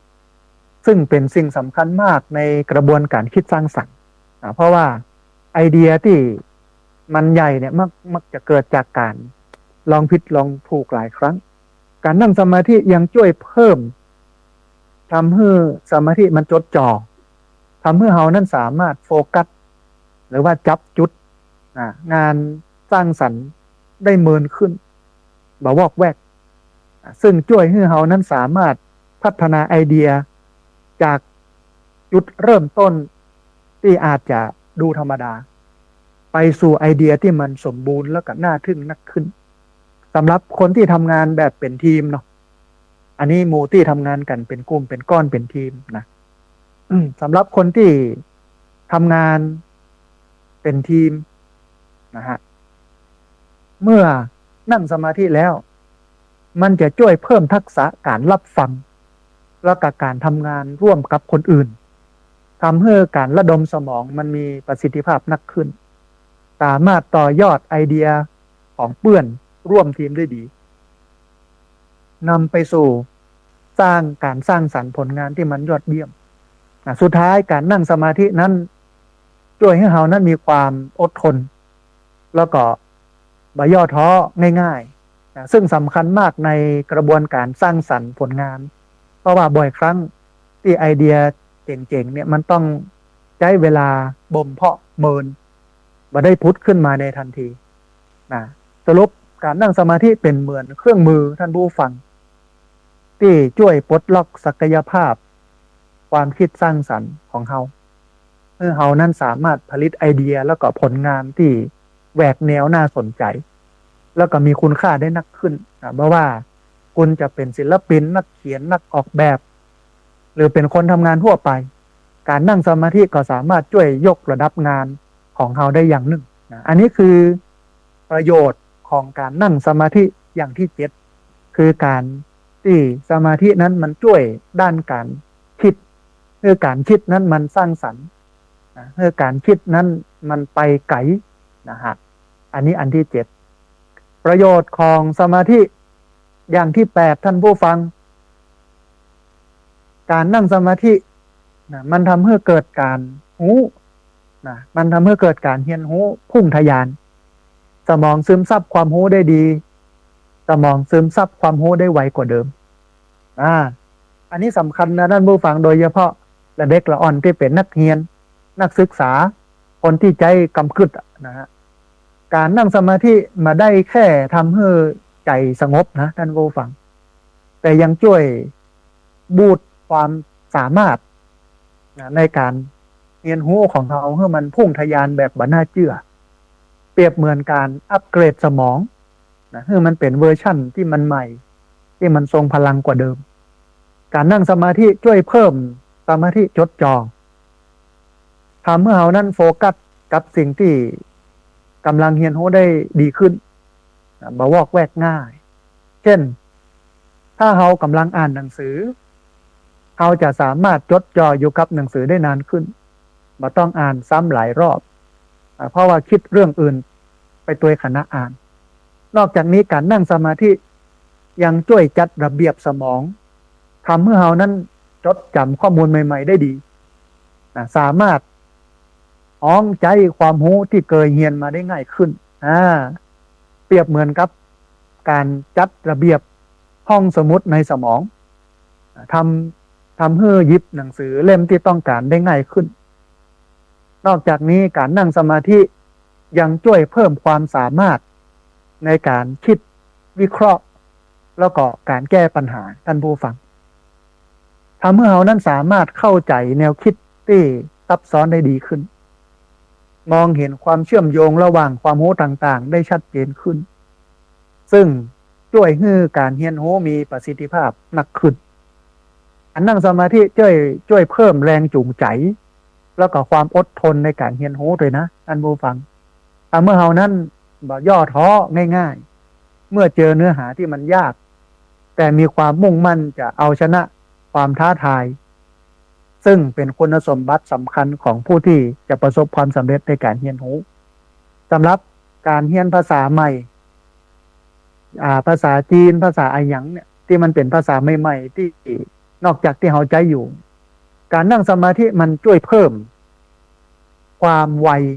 ในการรับรู้เสียงและก็ความหมายทำให้เรานั้นสามารถจัดความแตกต่างของเสียงและไวยากรณ์ได้ดีส่งผลให้เรียนภาษาได้เร็วขึ้นสรุปท่านผู้ฟังการนั่งสมาธิเป็นเหมือนซุปเปอร์ฟู้ดสำหรับสมองช่วยเพิ่มประสิทธิภาพการเรียนรู้ในทุกมิติบอกว่าควรจะเป็นนักเรียนนักศึกษาคนกลุ่มคนทุกกลุ่มสามารถทำสมาธิซึ่งการทำสมาธิสามารถช่วยให้เราก้าวหน้าในการเรียนรู้ได้อย่างก้าวกระโดดนะฮะมันทำให้การเรียนรู้มันพุ่งทะยานอันนี้คือประโยชน์ข้อที่8นะฮะประโยชน์ของสมาธิข้อที่9ท่านผู้ฟังรองสุดท้ายน่าสนใจมากฝึกสมาธิบ่อยๆเนี่ยความมั่นใจในตัวเอง พุ่งสูงขึ้นรู้สึกเป็นตัวของตัวเองนักขึ้นถ้าฝึกสมาธิบ่อยท่านผู้ฟังการนั่งสมาธิบ่เพียงแต่ช่วยพัฒนาจิตใจแล้วก็สมองแต่ยังช่วยเสริมสร้างความมั่นใจในตัวเองอย่างมหาศาลเหมือนได้ยาวิเศษที่ช่วยให้เรานั้นรู้สึกเป็นเวอร์ชั่นที่ดีที่สุดสำหรับตัวเองสิ่งแรกท่านผู้ฟังการนั่งสมาธิช่วยให้เรานั้นรู้จักแล้วก็เข้าใจตัวเก่านักขึ้นคนดึงวันนี้มันบอกรู้จักตัวเก่ามันบอกเข้าใจตัวเก่ามันก็เลยตุกเขาจะเริ่มหันทั้งจุดแข็งนะแล้วก็จุดอ่อนของตัวเก่าได้ชัดนะแต่บ่ได้รู้สึกแย่กับจุดอ่อนนะกับมองมันเป็นโอกาสในการพัฒนามันทำเมื่อเฮานั้นมั่นใจในตัวเก่ามากขึ้นเพราะรู้ว่าเฮานั้นมีดีอะไรอย่างและรู้ว่าต้องปรับปรุงอะไรอย่างการนั่งสมาธินั้นสามารถช่วยลดเสียงวิพากษ์วิจารณ์ในหัวของเฮาลงคนเฮาส่วนใหญ่เนี่ยมักมีเสียงในหัวที่คอยตำหนิตัวเก่าอยู่ตลอดเวลาแต่การนั่งสมาธิท่านผู้ฟังช่วยให้เฮานั้นตระหนักว่าเสียงเหล่านั้นมันไม่ใช่ของแท้มันไม่ใช่ความจริงเป็นแค่ความคิดที่ผ่านมาแล้วผ่านไปทำให้เฮานั้นบ่หลงเชื่อมันนักเกินไปส่งผลให้มั่นใจในตัวเองนักขึ้น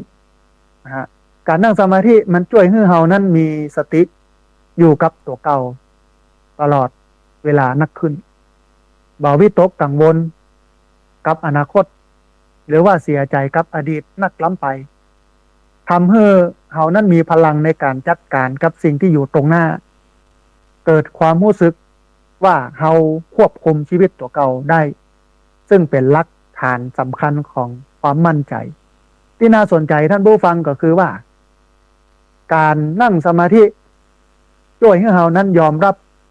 ตัวเองได้นักขึ้นเฮาเริ่มหันว่ากู้คนเนี่ยมีข้อดีข้อเสียบ่มีใครที่มันสมบูรณ์แบบเมื่อเฮานั้นพยายามเป็นคนอื่นหรือว่าทำตามความคาดหวังของสังคมนักล้ำไปแต่กล้าที่จะเปิดตัวของตัวเองนักขึ้นนะฮะการนั่งสมาธิช่วยเพิ่มความสามารถในการจัดการกับความกดดันได้ดีขึ้นทำให้เฮานั้นรู้สึกมั่นใจว่าสามารถรับมือกับสถานการณ์ยากๆได้ไม่ว่าจะเป็นการไปนำเสนองานสำคัญการสัมภาษณ์งานหรือว่าการเผชิญหน้ากับความขัดแย้งการนั่งสมาธิช่วยให้เราเชื่อมต่อกับตัวเก่าที่แท้จริงของเรานักขึ้นทำให้เรานั้นรู้ว่าอย่างคือสิ่งที่เราต้องการแท้ๆในชีวิตไม่ใช่สิ่งที่คนอื่นมองว่าเราควรต้องการซึ่งวันนี้เราตุกเพราะว่าสังคมมันชี้นำเรานะท่านผู้ฟังเปิ้นอยากให้เราเป็นอย่างนั้นเปิ้นอยากให้เราเป็นอย่างนี้เราก็ไปโดยเปิ้นนะเป็นไปโดยเปิ้นเป็นไปเหมือนไปมันไม่ใช่ตัวเก่าโลกมันทำให้เหนื่อยมันทำให้อิดมันทำให้หนักนะฮะท่านผู้ฟังนอกจากนั้นการทำสมาธิยังช่วยให้เรานั้นกล้าที่จะตัดสินใจแล้วก็ทำตามเป้าหมายของตัวเก่านักขึ้น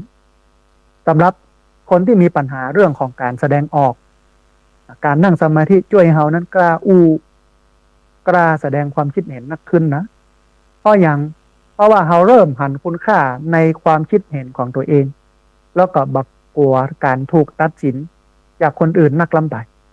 การนั่งสมาธิช่วยให้เรานั้นมีความสุขแล้วก็พอใจในตัวเก่านักขึ้นเราบ่ต้องเปิ่งปาการยอมรับจากคนอื่นนักล้ำไปแต่สามารถมีความสุขได้จากภายในซึ่งเป็นฐานของความมั่นใจที่แท้จริงนะฮะสุดท้ายท่านผู้ฟังการนั่งสมาธิช่วยให้เรานั้นมองหันศักยภาพที่แท้จริงของตัวเองทำให้เรานั้นกล้าที่จะฝันใหญ่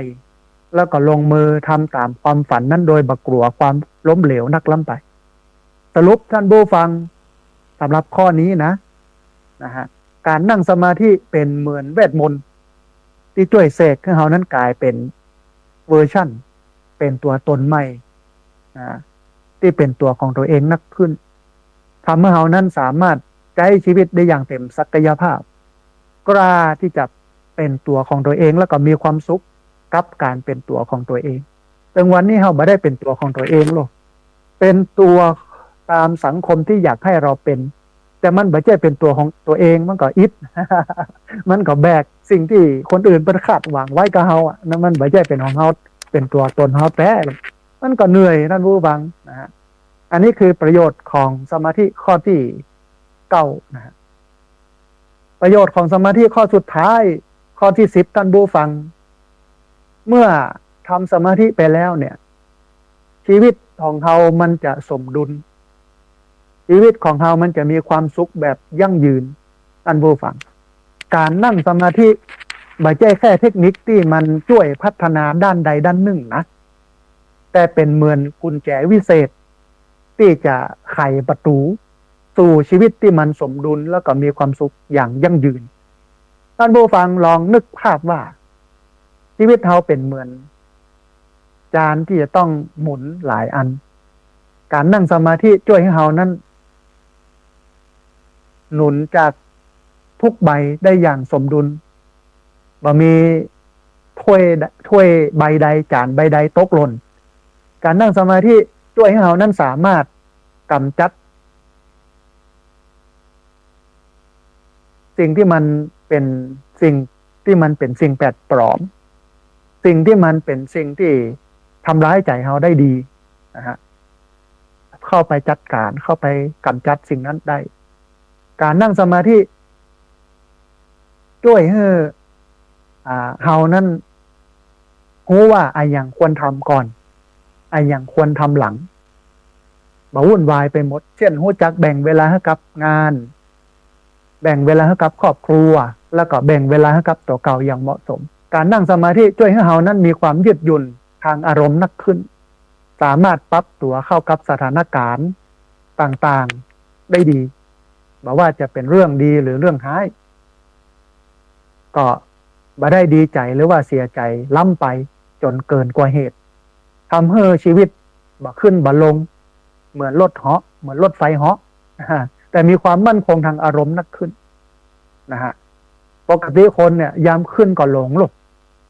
ยามลงก็ท้อยามขึ้นก็หลงยามลงก็ท้อแต่ว่าถ้านั่งสมาธิไปบ่อยมันจะเห็นเป็นของธรรมดานะฮะการนั่งสมาธิยังช่วยให้เรานั้นมีความสัมพันธ์ที่ดีกับคนรอบข้างท่านผู้ฟังทั้งที่บ้านแล้วก็ที่ทำงานเพราะว่าเราใจเย็นขึ้นเข้าใจคนอื่นมากขึ้นแล้วก็สื่อสารได้ดีขึ้นมันทำให้บรรยากาศโดยรวมในชีวิตมันดีขึ้นมามีความขัดแย้งรุนแรงการนั่งสมาธิช่วยให้เรานั้นมีความสุขจากภายในบ่ต้องไปเปิ้งปลาปัจจัยภายนอกนักล้ำไปเช่นบ่ต้องซื้อของแปลงบ่ต้องไปแอวตลอดเวลาถึงจะมีความสุขแต่สามารถมีความสุขได้แม้อยู่เฉยๆทำให้เรานั้นสุขทำให้ความสุขของเรานั้นมีประสิทธิภาพบ่ว่าจะเป็นงานบ่ว่าจะเป็นการงานอดิเรกการเรียนการนั่งสมาธิยังช่วยให้เรานั้นมีมุมมองที่กว้างต่อชีวิตนะท่านผู้ฟัง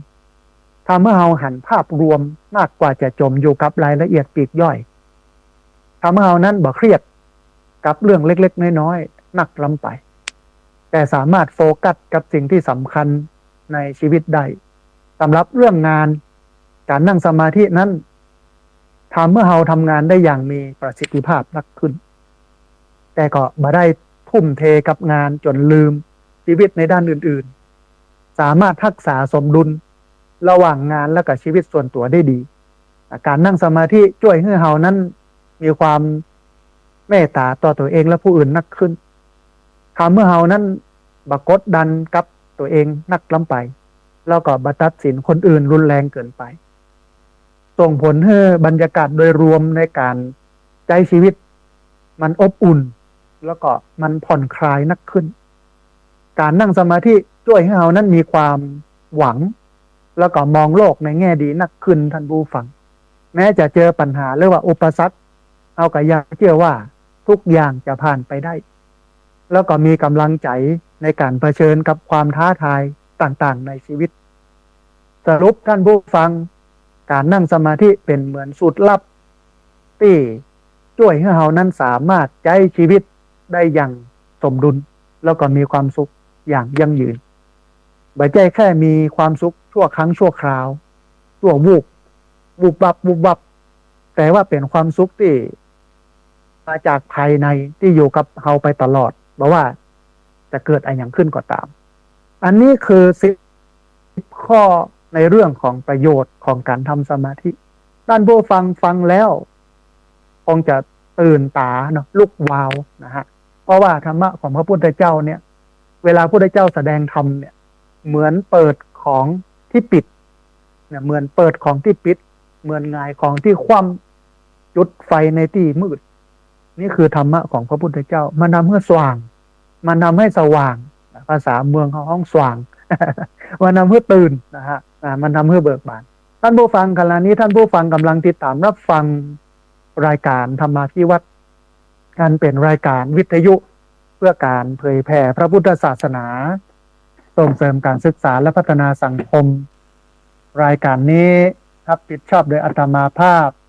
พระสาธิตธีระปัญโยประธานมูลนิธิธีระปัญโยตั้งอยู่ณที่พักสงฆ์สถาบันธรรมาภิวัตรบ้านศพเตินตำบลศพปาดอำเภอแม่เมาะจังหวัดลำปางรายการนี้ออกอากาศทุกวันอังคารตั้งแต่เวลา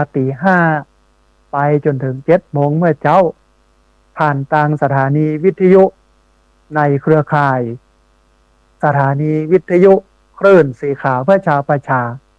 ซึ่งมีอยู่หลายคลื่นหลายสถานีหลายจังหวัดออกอากาศผ่านทาง Facebook Live ซึ่งเป็นไลฟ์สดของสถานีวิทยุวัดฝ่ายหินบันทึกเทปเอาไปออกอากาศผ่านทางสถานีวิทยุเพื่อการศึกษาและพัฒนาอาชีพ Radio Network FM 99.50 เมกะเฮิรตซ์ของวิทยาลัยเทคนิคกฟผ.แม่เมาะทุกวันอาทิตย์ตั้งแต่เวลา8:00เมื่อเช้าเป็นต้นไปและเอาไปออกอากาศผ่านเพจมูลนิธิธีระปัญโยซึ่งท่านผู้ฟังสามารถไปติดตามรับฟังย้อนหลังไปก๊อปปี้ลิงก์ไปคัดลอกลิงก์ไปส่งไปแชร์กับญาติธรรมทั้งหลายคือได้ยินได้ฟังกันได้แถมตัวนะฮะท่านผู้ฟังก่อนที่จะเปิดสายให้ท่านผู้ฟังที่ฟังอยู่ทางบ้านจะโทรเข้ามาร่วมเอ่ยกันจะโทรเข้ามาร่วมแสดงความคิดความเห็นกันโทรเข้ามาเช็คสัญญาณโทรเข้ามาเช็คบรรยากาศ ว่าเป็นจะได้อย่างใดหรือว่าเพิ่มเติมสิ่งที่มันเป็นประโยชน์นะฮะก่อนที่จะเริ่มสิ่งเหล่านั้นนะฮะในตอนนี้ท่านผู้ฟังเขาได้ฟังประโยชน์ของการนั่งสมาธิและที่ดีที่สุดแล้วก็หนักที่สุดใหญ่ที่สุดก็คือการจัดกิจกรรมส่งท้ายปีของทุกวัดนะถ้าทุกวัดสอดแทรกการทำสมาธิลงไปแต่เชื่อมั่นว่าทุกวัดทำแบบนี้อยู่แล้วนะฮะคือญาติโยมที่มาร่วมงานสวดมนต์ข้ามปีเนี่ยได้นั่งสมาธิอย่างน้อย15 นาที30 นาทีญาติโยมที่มาร่วมงานนั้นก็จะได้ประโยชน์ของการนั่งสมาธิที่มีอยู่มากมายมหาศาลไม่ใช่แค่10 ข้อที่กล่าวไปนะฮะแล้วเขาปฏิบัติสมาธิมันก็เป็นองค์ประกอบ1 ใน 3ส่วนของพุทธศาสนาเป็นฐานที่เขาจะต้องยืนอยู่บนนี้ก็คือศีลสมาธิปัญญาปกติเวลาเราไปงานแบบนี้งานสวดมนต์ข้ามปีเนาะเขาก็สมาทานศีลอันที่2ก็ทานถวายโน่นนี่นั่นทำบุญใส่พระป่าที่เปิ้นจัดไว้นะฮะและสุดท้ายได้นั่งสมาธิมันก็ครบ3 ประการเลยนะศีลสมาธิปัญญาแล้วจะไปลืมว่าศีลสมาธิปัญญานี่ถ้าเราขยายออกไปก็จะได้8 ข้อก็คือมรรค8ก็คือหัวใจในเชิงการปฏิบัติให้เข้าถึงซึ่งความดับทุกข์เป็นยอดเป็นปลายของพุทธศาสนาที่เราจะต้องเข้าถึง ซึ่งจะต้องอาศัยศีลสมาธิปัญญาเอามาอู้ให้ท่านผู้ฟังในวันนี้เพื่อให้เป็นแรงบันดาลใจ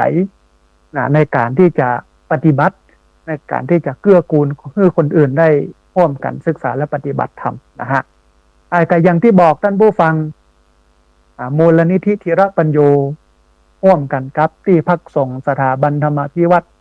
แล้วก็โรงเรียนผู้สูงอายุตำบลศพปาดเปิ้นเชิญทุกคนทุกท่านได้มาร่วมสวดมนต์ศึกษาและปฏิบัติธรรมเนื่องในโอกาสส่งท้ายปีเก่าต้อนรับปีใหม่2568ถึง2569ระหว่างวันที่31ธันวาคม2568ถึงวันที่1มกราคม2569ณที่พักสงฆ์สถาบันธรรมาภิวัตรบ้านศพเตินตำบลศพปาดอำเภอแม่เมาะจังหวัดลำปางวันที่31ธันวาคม2568กิจกรรมเริ่มตั้งแต่เวลา 19 นาฬิกาก็คือ 1 ทุ่มไปจนถึง 21 นาฬิกาก็คือ 3 ทุ่มบ่เกิน 22 นาฬิกาหรือ 4 ทุ่มนะฮะวันที่ 1 มกราคม 2569ทำบุญตักบาตรฟังเทศน์ฟังธรรมนั่งสมาธิถวายทานเวลา 8 โมงให้เจ้าถึง 9 โมงเจ้าแต่ว่า 7 โมงเจ้าเนี่ยถึง 8 โมงเนี่ยมีการเลี้ยงอาหารเจ้าโดยเนอะท่านใดจะมาตักบาตรทำบุญในช่วงวันขึ้นปีใหม่ก็มาได้กันแต่ 7 โมงเป็นต้นไปเริ่มตักบาตร 8 โมงนะถ้าเอาเริ่มต้นชีวิตแบบนี้มันก็เป็นการเริ่มต้นดีชีวิตก็จะดีเอาก็จะโชคดีตลอดปีแล้วก็ตลอดไปท่านผู้ฟังที่ฟังอยู่นะท่านที่ฟังอยู่สามารถมาร่วมกันสนับสนุนเนาะเอาบุญด้วยกันนะฮะเป็นบุญส่งท้ายปีกันแล้วกันก็สามารถร่วมทำบุญบอกว่าจะเป็นค่าอาหารมีอยู่ประมาณพันน้อยๆนะเปิ้นใจเป็นหมื่นนะอันผู้ฟังคน 200-300 นะฮะสามารถร่วมทำบุญในส่วนของงานของรางวัลที่จะเอามาแจกให้กับผู้มาร่วมงานเหมือนกับอนาถปิณฑิกะเศรษฐีที่จ้างลูกไปวัดสามารถร่วมทำบุญได้ที่ธนาคารกรุงไทยชื่อบัญชีที่พักสงฆ์สถาบันธรรมาภิวัตรหมายเลขบัญชี53607555318เป็นธนาคารกรุงไทยชื่อบัญชีที่พักสงฆ์สถาบันธรรมาภิวัตรหมายเลขบัญชี53607555318นะฮะสามารถร่วมทำบุญไปกันได้มาร่วมบุญกันเนอะท่านผู้ฟังเนอะนะฮะคนละเล็กละน้อยนะฮะท่านผู้ฟังตอนนี้ได้เวลาเปิดสายเพื่อท่านผู้ฟังที่ฟังอยู่ทางบ้านจะได้โทรเข้ามาร่วมเอ่ยกันจะได้โทรเข้ามาร่วมแสดงความเห็นกันแล้วโทรเข้ามาเช็คสัญญาณโทรเข้ามาเช็คบรรยากาศบอกเล่ากันฟังนะฮะได้ที่ตรงนี้นะฮะก็คือหมายเลขเบอร์โทรศัพท์นี้นะฮะเบอร์054-125-4122ขอเป็นเบอร์เดียวนะฮะเบอร์054-125-4122นะฮะวันนี้มีสายเข้ามาสายหนึ่งเดี๋ยวครับสายนี้ก่อนเปิ้ลจะว่าจะได้พ้องเจริญพรโอ้สาธุแม่น้อยกัดนัดนอวันนี้มีอย่างจะเพิ่มเติมพ้องส่งท้ายปีเก่านะเจ้าสาธุโยมแม่เข้ามาสวดมนต์ส่งท้ายข้ามปีถ้าวัดในมีสวดมนต์กันเจ้าถ้าไปลำบากเพราะเป็นคนเฒ่าสุขในบ้านเฮาก็ได้เนินนายข้าเจ้าเหมือนกันปีนอกตั้งหลายจักอยู่ที่ไหนพอไหวที่หันเปรียบเสมอเหมือนดังดวงตะวันโตจักรวาลดวงเดียวกันเจ้าเขาจะเอาหนุนเฒ่าไปลองเฒ่าแล้วปล่อยสดมดโสดกันถึงวันบุญจักวันดลจักเป็นมงคลตลอดปีเจ้าวันหุกวันเนพ่อแม่แก่เฒ่าวันหุกตอนเจ้าจักหันตะวันถ้าหากเว้นกรรมมันตุยมาตันบ่หันตะวันกับเพิ่นเนอเจ้าโสดพุทธคุณเจ้าอายุเฮารอบหนึ่งเจ้าเนอนายโสดยันทุนโดยพี่น้องทั้งหลายจักมักสบายฝัน ออวยพรหือทหารกาที่อยู่แนวหน้าทุกนายขอว่าคุ้มครองพี่น้องทั้งหลายทหารทุกนายปลอดภัยเนื้อเจ้าอย่าจักสุขสวดมนต์ส่งท้ายปีเก่าคือทหารเจ้าใจแดนเลยนาเจ้าไว้สาเจ้า สาธุอนุโมทนาบุญสาธุนะแม่น้อยกัดนัดนะได้เอาข้าวห้ำกำเครือเรื่องการสวดมนต์เนาะข้ามปีเพราะฉะนั้นเชิญชวนกันมาเนอะพี่น้องมีที่ไหนตังใดอยู่ใกล้บ้านใกล้จองก็ไปร่วมกันสวดนะเรียนเชิญเจริญพรท่านผู้ฟังที่ฟังอยู่ทางบ้านนะโทรเข้ามาร่วมบุร่วมเบยกันโทรเข้ามาร่วมแสดงความคิดความเห็นกันในหมายเลขเดียวหมายเลข064-125-4122หมายเลขนี้เลขเดียวนะฮะเบอร์064-125-4122พอดีมีสายเข้ามาสายหนึ่งเดียวครับสายนี้ก่อนเปิ้นจะว่าอย่างใดพ้องเจริญพรเจริญพรนมัสการสวัสดีปีใหม่ครับอ๋อสาธุครับ สาธุอนุโมทนาบุญคุณโยมจากแม่ริมเนาะจากจังหวัดแม่ริมครับเนาะสาธุสัญญาณเป็นได้พ้องวันนี้คุณโยมครับเดี๋ยวดังใจเลยครับเนาะครับนี่เลยครับขึ้น104วัดไผ่หินครับเนาะโอ้สาธุอนุโมทนาบุญกับโยมแล้วก็ถึงวัดไผ่หินตัวที่ช่วยกันเนอะหวังขนาดเลยครับเนาะท่านเทศนี่นะเนาะทุกวันอาการเนี่ยเนาะฟังแล้วสบายใจนะโยมเนาะฟังแล้วสบายครับมีธรรมะในใจเลยครับเนาะ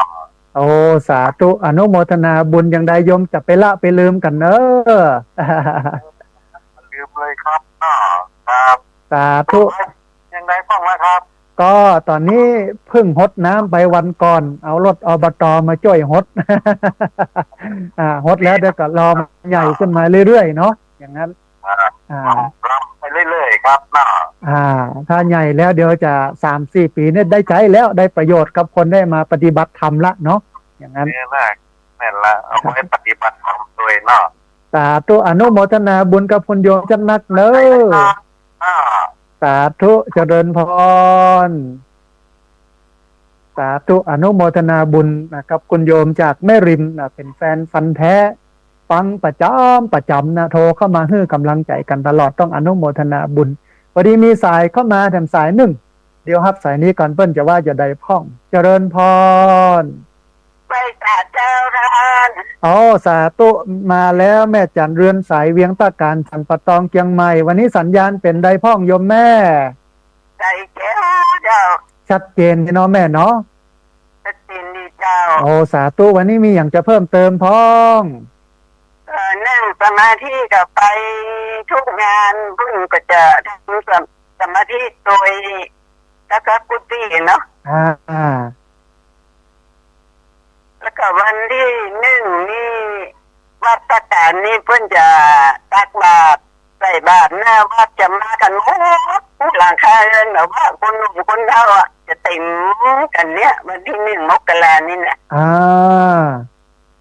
เพิ่นจะทำทุกปีใส่บาตรกันหน้าวัดถึงคนหนุ่มคนเฒ่าอย่างนี้มากู้หอบกู้เอินเลยเจ้าโอ้ดีอย่างเงี้ยมันเป็นการได้มาสร้างมหากุศลเฮือดครับตัวเองเนาะแม่เนาะกะพบปะสังสรรค์กันเริ่มต้นวันปีใหม่ตัวเนาะอย่างเงี้ยดีกว่าเมายุบอยู่หั่นโอ้บ่ได้อย่างสักอย่างนะแบบนี้ดีปีใหม่ชีวิตจะสดใสรุ่งโรจน์ต่อไปเนาะเหมือนที่อาตมาภาพบอกว่าเริ่มต้นดีชีวิตดีจะโชคดีตลอดปีตลอดไปนะโยมแม่นะมันก็ตึงมีความสุขใจแล้วมาหูมาทักทายยิ้มใส่กันมันก็มุ่งกันแล้วนะแม่ละนะอนุโมทนาบุญกับโยมแม่จัดนักเนอติดตามรับฟังแล้วก็โทรเข้ามาเนอเจ้า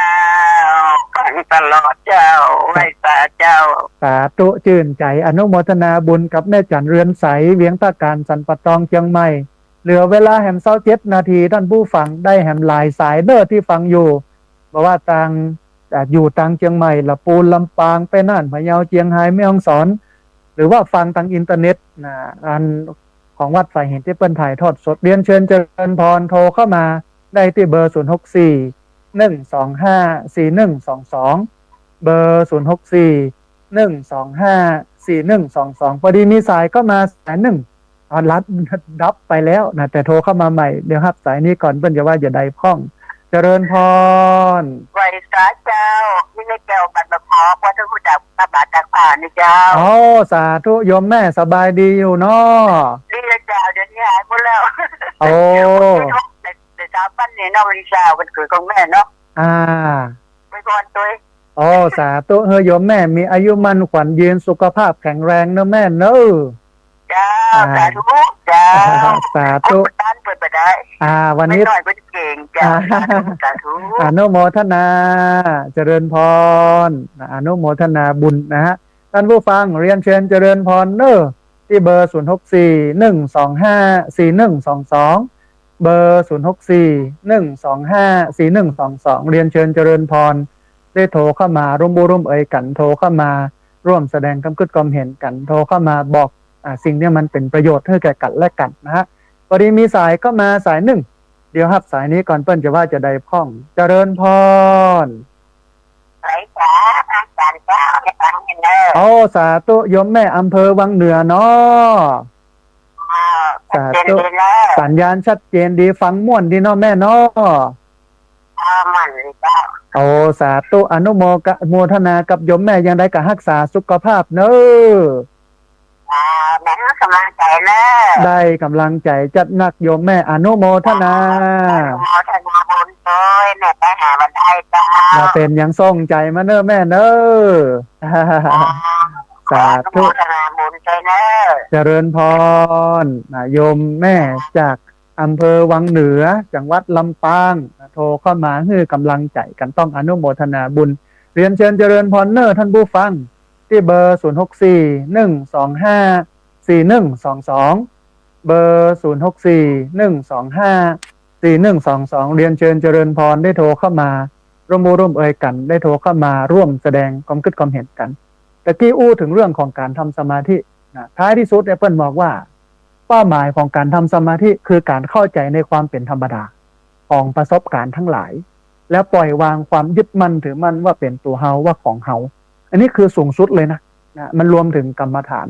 วิปัสสนากรรมฐานตัวนี้นี่นะฮะพอดีมีสายก็มาสายหนึ่งเดี๋ยวฮับสายนี้ก่อนเปิ้ลจะว่าอยู่ใดพ้องเจริญพร เจ้าพระพุทธเจ้าท่านพระอาจารย์ สาธุโยมแม่สัญญาณเป็นอย่างใดพ้อง เจ้าแม่จะฟังโทรศัพท์เนี่ยจ้ะ สัญญาณชัดเจนอยู่เนอกแม่นอทางโทรศัพท์นะ เจ้าทัดเย็นดีเจ้า ทางโทรศัพท์นี่คลื่นของวัดฝ่ายหินหรือคลื่นของลำปางของวิทยุลำปางเนี่ยของลำปางเนาะ ของไฟหินเจ้า อ๋อของวัดฝ่ายหินเนาะนะ เจ้า สัญญาณแจ๋วเลยเนาะแม่เนาะ เจ้าเดี๋ยวดี โอ้สาธุอนุโมทนาบุญกับโยมแม่ที่ติดตามรับฟังแล้วก็โทรเข้ามาบ่ลืมกันเนอะ ดูมันลืมมาของดีอยู่ปุ่น ลืมบ่ได้ละบ่ได้เนาะ แต่ว่าเขามาจังนี่จังพุทธศาสนาจังธรรมะธรรมโมนี่มันเบาไปทุกสิ่งทุกอย่างเอาอยู่นี่มันนี่อย่างเอาเข้ามาใจอาจจะทำเหมือนอย่างมันก็ง่ายเป็นง่ายทุกมดเจ้ามันนี่อย่างคัดฟองเลยเจ้า มันโปร่งมันโล่งมันเบาเนาะแม่เนาะ มันเบาเจ้า มันสบายอกสบายใจนะมีวิทยุมันนี่อย่างคัดฟองใจอย่างเศร้าอย่างน่ะมีวิทยุเป็นเพื่อนคู่เป็นมิตรคู่เรือนเป็นเพื่อนคู่ใจ มันจะต้องอยู่ในใจนี่ตลอดอ่ะทั้งตลอดเวลากันแล้วกันนะถ้ามีมันนี่ยังแต่งานยังก็ต้องพูดเป็นใจอ่ะถ้าบ่มีมันนี่ยุ่งเหมือนกันเนาะแม่เนาะยุ่งแม่ว่าตั้งแต่เกิดมันนี่อันอยู่ก็เดือนนี้ตั้งแต่อันอยู่60นอนเดียวอันอยู่70แล้วก็ยังม่วนเหมือนเดิมนะมันได้ป้าได้ตบของดีอย่างอีนี่ทุกอย่างอีแหลมกล้วยป้าของดีจะอีมันอย่างมันกับอย่างนักแต่ละว่ามันเหมือนอย่างอื่นแล้วจะดีใจอย่างอื่นนี่มันจะเหมือนอย่างอีมันมายั่งยืนเนาะแม่เนาะเจ้ามันมายั่งยืนอันนี้มันสบายใจไปทุกอย่างมันหลงไปหมดอ่ะเจ้าดีอันเนี้ยธรรมะรักษาของแท้ต้องอนุโมทนาบุญกับโยมแม่เนอะที่เอามาขยายกับเจ้า สาธุนะแม่คำนวณเจ้ซ้อนเมืองปานลำปางนะต้องอนุโมทนาบุญโดยฟังตังเพจสถานีวิทยุวัดสายหินตัวนะฮะท่านผู้ฟังเวลาเหลืออยู่เนอเรียนเชิญเจริญพรที่เบอร์064 125 4122เบอร์064 125 4122เรียนเชิญเจริญพรได้โทรเข้ามาร่วมร่วมเอ่ยกันโทรเข้ามาร่วมแสดงกับกุศความเห็นกันฝากกันน้อยหนึ่งท่านผู้ฟังนะช่วงนี้เป็นช่วงที่นักการเมืองทั้งหลายนะฮะกำลังหาเสียงอยู่นะฮะเพราะฉะนั้นเนี่ยเราเองก็ต้องเลือกเนาะพอกอยดีๆนะจะไปก็น้องว่าจะไปฉาบฉวยนะแล้วก็จะไปแห่หันแก่ผลประโยชน์เงินเล็กๆน้อยๆของนักการเมืองที่ช่อฉนเป็นเอามาแจกนะฮะเอาครับเลยนะแต่เอาไปใช้อย่างอื่นเราบ่ต้องกานะมันสั่งสอนนักการเมืองมันโหยพ่อง วันนี้มีสายก็มาสายหนึ่งเดี๋ยวครับสายนี้ก่อนเพิ่นจะว่าจะได้พ่องเจริญพรราชการเจ้าสาธุบ้านอุโมงค์ตะปูนให้เจ้าโอ้พี่น้องละปูนเนาะใช่สัญญาณกำลังใจเจ้าสัญญาณเป็นใดพ่องแม่ที่ละปูนสัญญาณชัดเจนเจ้าชัดเจนอยู่นะอยู่ตั้งไหนก็โยมแม่อยู่บ้านใดก็ตะกี้บ้านอุโมงค์อ๋อบ้านอุโมงค์อำเภอเมืองอันละปูนเนาะแม่เนาะโอ้สาธุอนุโมทนาบุญกับแม่จัดนักที่ติดตามรับฟังแล้วก็โทรเข้ามาให้กำลังใจกันเนอะเจ้าสาธุอนุโมทนาไปปฏิบัตินะเจ้าโอ้สาธุอนุโมทนาบุญนะโยมแม่บ้านอุโมงค์ละปูนโทรเข้ามาให้กำลังใจกันได้กำลังใจจัดนักนะฮะท่านผู้ฟังเวลาแหลม20 นาทีเรียนเชิญเจริญพรได้ที่เบอร์064 125 4122เบอร์064 125 4122พอดีมีสายก็มาสายหนึ่งเดี๋ยวครับสายนี้ก่อนเปิ้ลจะว่าจะได้พ่องนะฮะเจริญพรกราบไหว้สักการะพระอาจารย์สาธุโยมแม่หายไปจับเมินเนอะจ้าเราทำมาหายเจริญแต่ฟังท่านตลอดแหละฟังท่านทุกจังหวัดกาญโอ้สาธุชื่นใจชื่นใจโอ้สาธุต้องอนุโมทนาบุญเป็นอันญาติโยมพลังเงียบแต่มีพลัง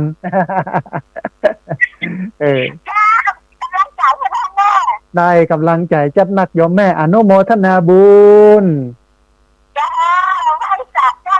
สาธุเจริญพรนะคุณโยมโทรเข้ามาให้กำลังใจกันต้องอนุโมทนานะฮะท่านผู้ฟังเรียนเชิญเจริญพรเนอะที่เบอร์064 125 4122เบอร์เดียวเท่าอันเบอร์064 125 4122เบอร์064 125 4122พอดีมีสายก็มาสายหนึ่งเดี๋ยวครับสายนี้ก่อนเปิ้ลจะว่าอย่างไรพ่องนะฮะจะเริญพรแม่ฟังอยู่เด้อสาธุแก้วมันกัดโตอ๋อจำได้โยมแม่สัญญาณเป็นได้พ่องแม่วันนี้วันนี้ฟังงานธรรมะสุขใจดีเด้อเข้าใจดีเด้อสบายใจดีเนาะแม่เนาะโอ้สาธุอนุโมทนาบุญกับโยมแม่ที่ติดตามรับฟังบ่ละบ่ลืมกันเนอะบ่ละเด้อกันเด้อเพียงแค่เขาก็ประกันนอนได้สาธุได้กำลังใจจัดหนักเจริญพรจ้าแม่เป็นกำลังใจเด้อสาธุเจริญพรโยมแม่โทรเข้ามาให้กำลังใจกันนะฮะท่านผู้ฟังเวลาเหลือนักเนอ20 นาทีเรียนเชิญเจริญพรที่เบอร์064 125 4122เบอร์064 125 4122นะฮะขณะที่รอสายจากบรรดาท่านผู้ฟังที่ฟังอยู่ทางบ้านจะโทรเข้ามาร่วมเอ่ยกันโทรเข้ามาร่วมแสดงความเห็นกันนะฮะพอดีมีสายเข้ามาสายหนึ่ง เดี๋ยวครับสายนี้ก่อนเพิ่นจะว่าจะได้พ่องเจริญพรจ้าไว้ตาเจ้าสาธุโยมแม่เทพเสด็จดอยสะเก็ดเนาะจ้าสาธุเป็นได้พ่องอากาศโยมแม่เย็นอยู่นอกตอนนี้นะหนาวอยู่เฮ้ยมันจะหนาวไม่คืนครับแม่เจ้าใกล้แจ้งกับเมื่อคืนเนาะเมื่อวันนี้สีจะฮ้อนหน่อยแล้วบ้านเขาบอกฮ้อนเจ้าแม่เขากินกาแฟบอกฮ้อนนะโอ้สบายเลยเนาะแม่เนาะเชื่อ ขึ้นบ่ออกคำแล้วอ่ะ นั่นโอ้เหมาะดีเย็นนะแต่ว่าต้องขจายอาบน้ำเร็วๆถ้ามีเครื่องอาบน้ำอุ่นนะบ้านนี้หนาว เจ้าน้ำอุ่นนะคะเจ้า ถ้าบ่ได้ น้ำเย็นซึ้งบ่ได้เจ้า มันหนาวล่ำไปเนาะแม่เนาะเจ้า ต้องอนุโมทนาบุญกับโยมแม่โทรเข้ามาให้กำลังใจกันเนอะ เจ้าแม่ก็ขอเป็นกำลังใจให้เนอะจะสวดมนต์ข้ามปีนะ สาธุต้องอนุโมทนาบุญกับโยมแม่จัดหนักที่บละบ่ลืมกัน จ้ามันละบ่ลืมมันหน้าวันจะอาจจะได้ไปเอี่ยวอยู่ห้องโหเนาะ ถ้ามีเวลามาเนอะแม่เนอะนะพี่น้องอันดอยสะเก็ดเทพเสด็จมา กาแฟทุกวันละ โอ้ยังดีแม่ล้นนักกว่าโยมแม่ มันปอดีอยู่นอกบ่เสียหายอย่างนอกช่วงนี้นะช่วงนี้มันมีฝนมันมีอย่างมันก็บ่เสียหายเจ้าถ้ามีฝนนี่ยุ่งเลยดีและงามเลยช่วงนี้เนาะแม่เนาะเจ้าก็ได้อยู่วัน3-400อยู่เจ้าดีละแม่ดีละอนุโมทนาบุญกับโยมแม่จัดหนักเด้อเจ้าไว้จ้าเจ้าทุเจริญพรโยมแม่จากเทพเสด็จดอยสะเก็ดนะฮะท่านผู้ฟังเรียนเชิญเจริญพรเนอร์ที่เบอร์0641254122เบอร์0641254122พอดีมีสายเข้ามาสายหนึ่งเดี๋ยวฮับสายนี้ก่อนเพื่ออย่าว่าจะได้พ่องเจริญพรสายนี้มาสักการจากแม่ฟังสาธุแม่สุแก้วคำอ้วนสารปีเชียงใหม่เนาะสาธุ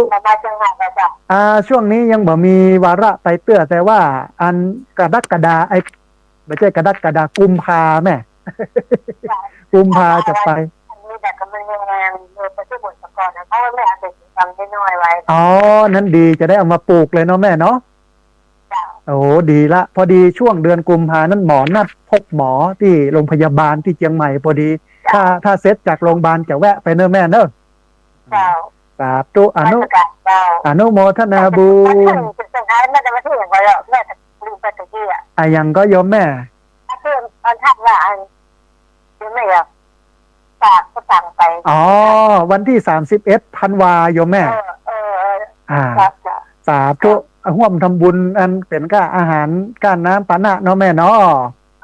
ยังก็ได้เจ้าสาธุอนุโมทนาบุญกับโยมแม่เนอะสาธุแม่สุแก้วคำอ้วนมาร่วมเติมบุญนะฮะอันอาหารน้ำปานะตอนนี้ขาดหนักอยู่นะท่านผู้ฟังวันนั้นประชุมกัน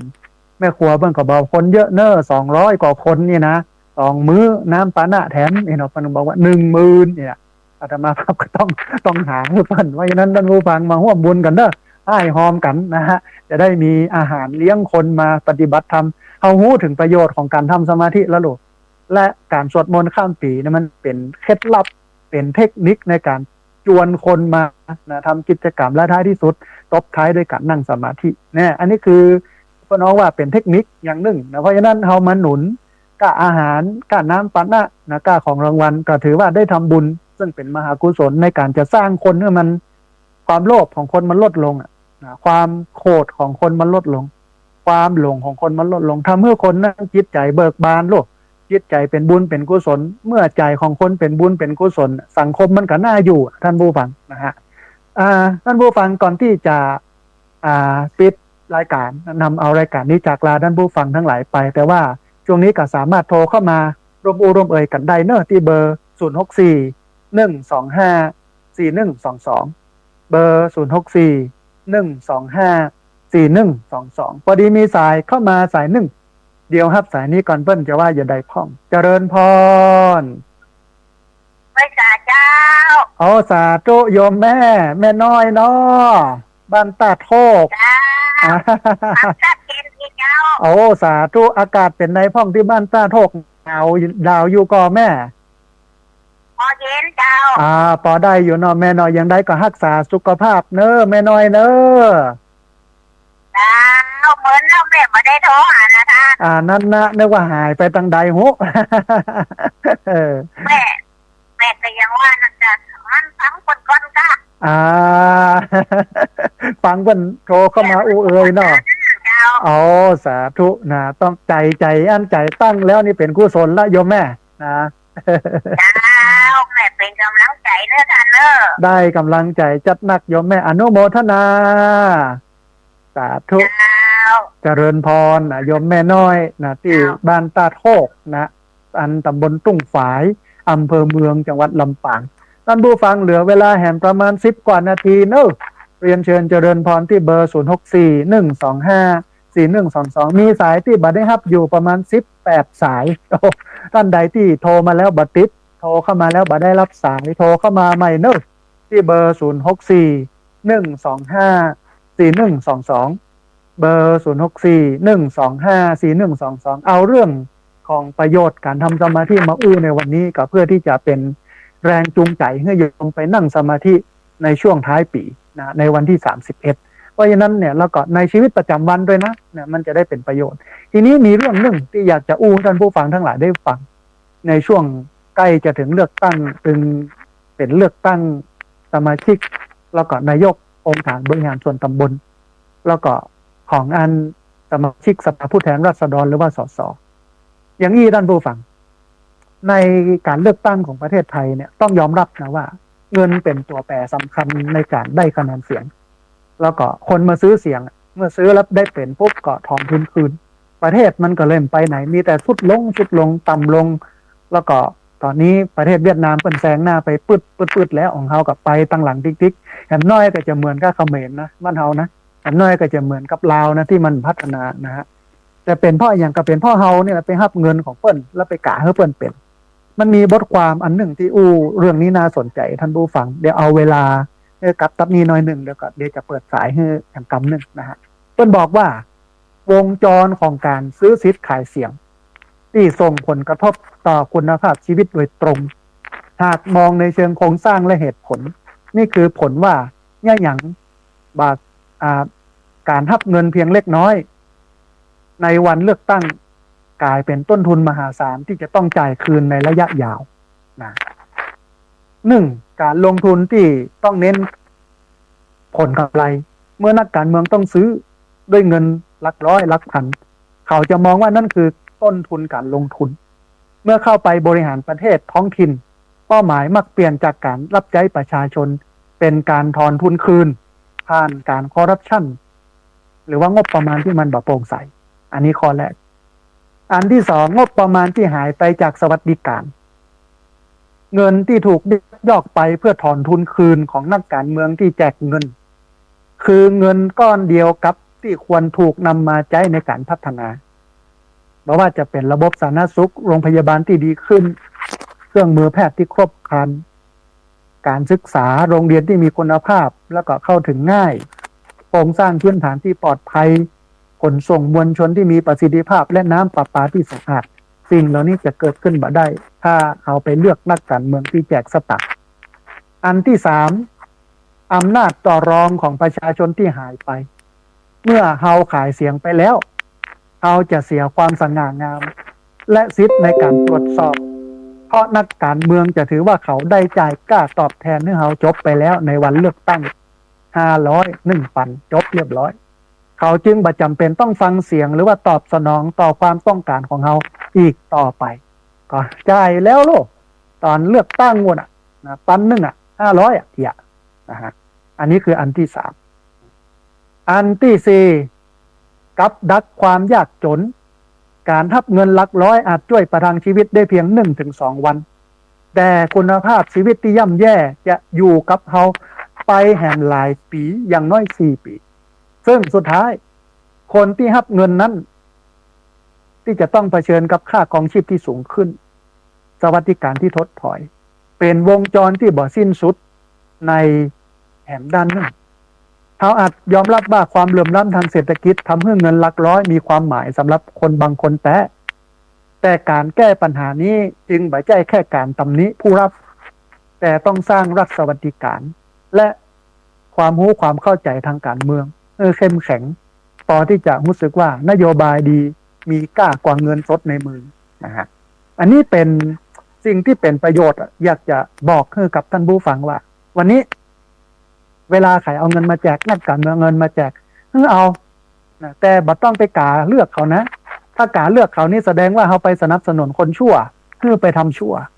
เขามีส่วนในการทุจริตกับเขาด้วยนะถ้าไปทับเงินแล้วไปกาเขาเนี่ยเพราะฉะนั้นทับสตังค์มาแต่บัดต้องกา เพราะว่าในคูหาการเลือกตั้งเนี่ยเฮากาเบอร์ใดก็มันแบบที่มีคนหูดู ว่าเฮากาเบอร์ใดสั่งสอนนักการเมืองไอ้ที่เป็นทุนที่จะมาถอนทุนสั่งสอนคนเหล่านี้คือรู้จักผิดชอบชั่วดีนะให้มันลาบให้มันจำเนี่ยพ่องท่านผู้ฟังแต่ถ้ารับเงินเปิ้นมาแล้วไปกาให้เปิ้นนี่แสดงว่าเฮาขายชาติขายแผ่นดินเหมือนที่เปิ้นว่านะซื้อสิทธิ์ขายเสียงเหมือนขายชีวิตขายชาตินะฮะพอดีมีสายเข้ามาสายหนึ่งเดี๋ยวรับสายนี้ก่อนเปิ้นจะว่าอย่าใดพ่องจะเริญพรสาธุโยมแม่สัญญาณเป็นใดพ้องสัญญาณชัดเจนเจ้าชัดเจนดีเนาะวันนี้เนาะนะวันนี้จะเพิ่มเติมอย่างพ่องโยมแม่ว่าอันจะค่าทำบุญนะสักน้อยจะอาจารย์ส่งมาจากแม่เนอะอ๋อได้โยมแม่ได้เดี๋ยวจะได้อันประกาศในรายการวิทยุแล้วก็เดี๋ยวถ้าจบรายการแล้วได้จะประสานไปเนาะแม่เนาะถ้าบ่ได้ประสานไปโยมแม่ประสานมากำนึงเนอะ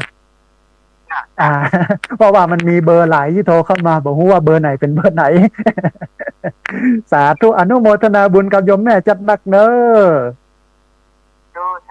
สาธุนะโยมแม่จะร่วมทำบุญน้ำปันนะมาช่วยกันเนอะท่านผู้ฟังตอนเนี้ยนะใจนักอยู่นะเป็นหมื่นนะกะอาหารแม่มาค่ำเนี่ยประชุมกันนะเปิ้นเลี้ยงกระเพาะป่าลงเลี้ยงกระเพาะป่ากันน้ำเต้าหู้เนี่ยหิม2 ปันแล้วนะเงิน10,000นี่หมดไปแล้วหิม2 ปันแล้วก็เหลือ8 ปันนี่ต้องไปซื้อกับข้าวเป็นอันกระเพาะป่าเอามาเลี้ยงแมลงนะฮะแล้วก็แม่เจ้าแห่งวันที่1ก็เป็นข้าวต้ม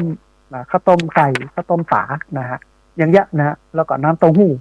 มันก็หมดลึกนะเพราะฉะนั้นท่านผู้ฟังที่ฟังอยู่เนอะท่านใดที่อยากจะร่วมทำบุญก็เรียนเชิญเจริญพรได้ร่วมทำบุญกันได้ที่ธนาคารกรุงไทยชื่อบัญชีที่พักสงฆ์สถาบันธรรมาภิวัตรหมายเลขบัญชี5360755318นะครับพอดีมีสายเข้ามาสายหนึ่งเดียวครับสายนี้ก่อนเปิ้ลจะว่าอย่างไรพ่องจะเริญพรจะเริญครับผมแฟนพันธุ์แท้ครับกันรอบครับสาธุเจิญเลยคุณโยมผมเลือกต่อที่ยังมีสตางค์น้อยครับเพราะว่าเปิ้ลบ่ต้องมาโกงเอาทีหลังเนาะแม่ก็ผมเลือกคนตุ๊กครับต่อตุ๊กครับถ้าคนมีเนี่ยมันเป็นนายทุนนะมันจะถอนคุณคืนเนาะนายทุนเลยนี่ผมเอาครับโอ้นี่เป็นนะคนตุ๊กดีกว่าคนบ้านเอาเนี่ยตุ๊กครับอันเนี้ยเป็นแนวคิดที่ดีเลยถ้าบ่เอานายทุนนี่เยี่ยมเลยโยมนะสาธุอนุโมทนาบุญเนอะสาธุนะคุณโยมบอกว่าเวลาเลือกเนี่ยผมเอาคนรวยนะผมเอาคนตุกเนี่ยนะที่เป็นสสเนี่ยนะที่หันกับพี่น้องคือเอาการตัดสินง่ายๆถ้าจะเลือกใครเอาคนที่ไม่แจกตังค์อันนั้นเปิ้นบ่ถอนทุนคืนถึงแม้เปิ้นสมมุตินะเปิ้นจะกินก็กินน้อยนะฮะแต่ว่าไอ้คนที่ถอนทุนคืนเนี่ยอย่างน้อยเนี่ยมันตั้งเก้ามากินแล้วโลกมันก็จะเข้าองค์มันหมดท่านผู้ฟังอันนี้คือสิ่งหนึ่งที่ท่านผู้ฟังต้องใส่ใจกันน้อยนึงนะฮะเวลาเลยประมาณสัก2 นาทีท่านผู้ฟังได้ที่เบอร์0641254122นะเบอร์0641254122เรียนเชิญเจริญพรได้โทรเข้ามาร่วมเอ่ยกันนะได้โทรเข้ามาร่วมแสดงความคิดความเห็นกันนะฮะในวันนี้อู้ถึงเรื่องงานสมาธิแล้วก็มีเรื่องการเมืองเล็กน้อยซึ่งอู้ได้ในฐานะที่เป็นพระเพราะว่าในอดีตกกต.กรรมการการเลือกตั้งของจังหวัดลำปางนี่แหละนิมนต์อาตมาภาพเปเตศให้นักการเมืองฟังระดับสสนะในตอนนั้นนะฮะผู้สมัครสมาชิกสภาผู้แทนราษฎรที่สารกลางนิมนต์อาตมาภาพไป3 ปีนะฮะไปเทศไปสอนไปบอกไปแนะนำบอกว่าเปิ้นจะเนี่ยตามบอกไปแล้ว แต่ว่ามันจะต้องอยู่ที่เฮาแล้วแหละนะซึ่งเป็นเจ้าบ้านมันจะต้องสั่งสอนนักการเมืองที่จะเข้ามาถอนทุนคืนโดยเฉพาะคนที่แจกสตังค์คือเอาสตังค์ของเขาทั้งหมดนะฮะมีต่อใดเอาแต่บ่ต้องเลือกเนี่ยคือการก็น้องว่าเป็นการตอกย้ำนะฮะเป็นการปฏิบัตินะตามปฏิบัติส่วนต่างนะกับความต้องการของนักการเมืองที่แจกสตังค์นะ โอ้เสียงสตังค์แล้วบ่ได้เป็นนี่นะมันก็จะม่วนมอกใดเนาะเปิ้นจะมาตัวจี้เฮาบ่ฮู้โลเปิ้นบ่ฮู้ว่าไข่กาบ่กาอันนี้ก็เป็นสิ่งหนึ่งที่อยากจะฝากท่านผู้ฟังทั้งหลายไว้เอาละท่านผู้ฟังวันนี้เวลาของรายการธรรมาภิวัตน์ได้หมดลงแล้วนะก่อนที่จะเอารายการนี้จากลาท่านผู้ฟังทั้งหลายไปท่านใดที่อยากจะจดหมายเลขบัญชีเนาะจดเนอะท่านผู้ฟังเนอะอยากจะทำบุญสนับสนุนค่าอาหารค่าน้ำปานะค่าของรางวัลนะฮะเรียนเชิญเจริญพรร่วมทำบุญได้ที่ธนาคารกรุงไทยชื่อบัญชีที่พักสงฆ์สถาบันธรรมาภิวัตน์หมายเลขบัญชี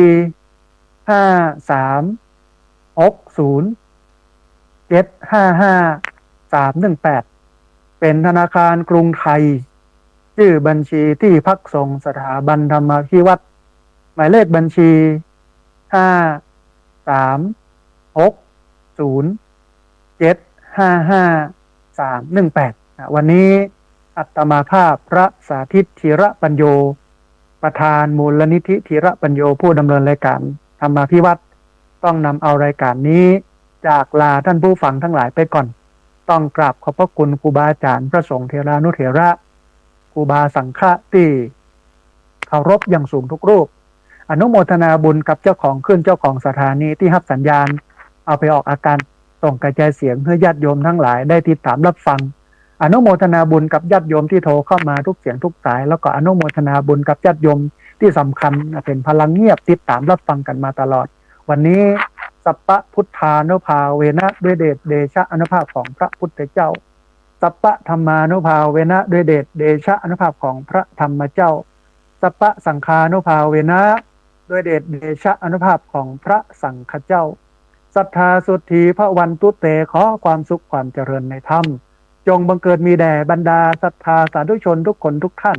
ตลอดการเป็นนิจเทินเจริญพร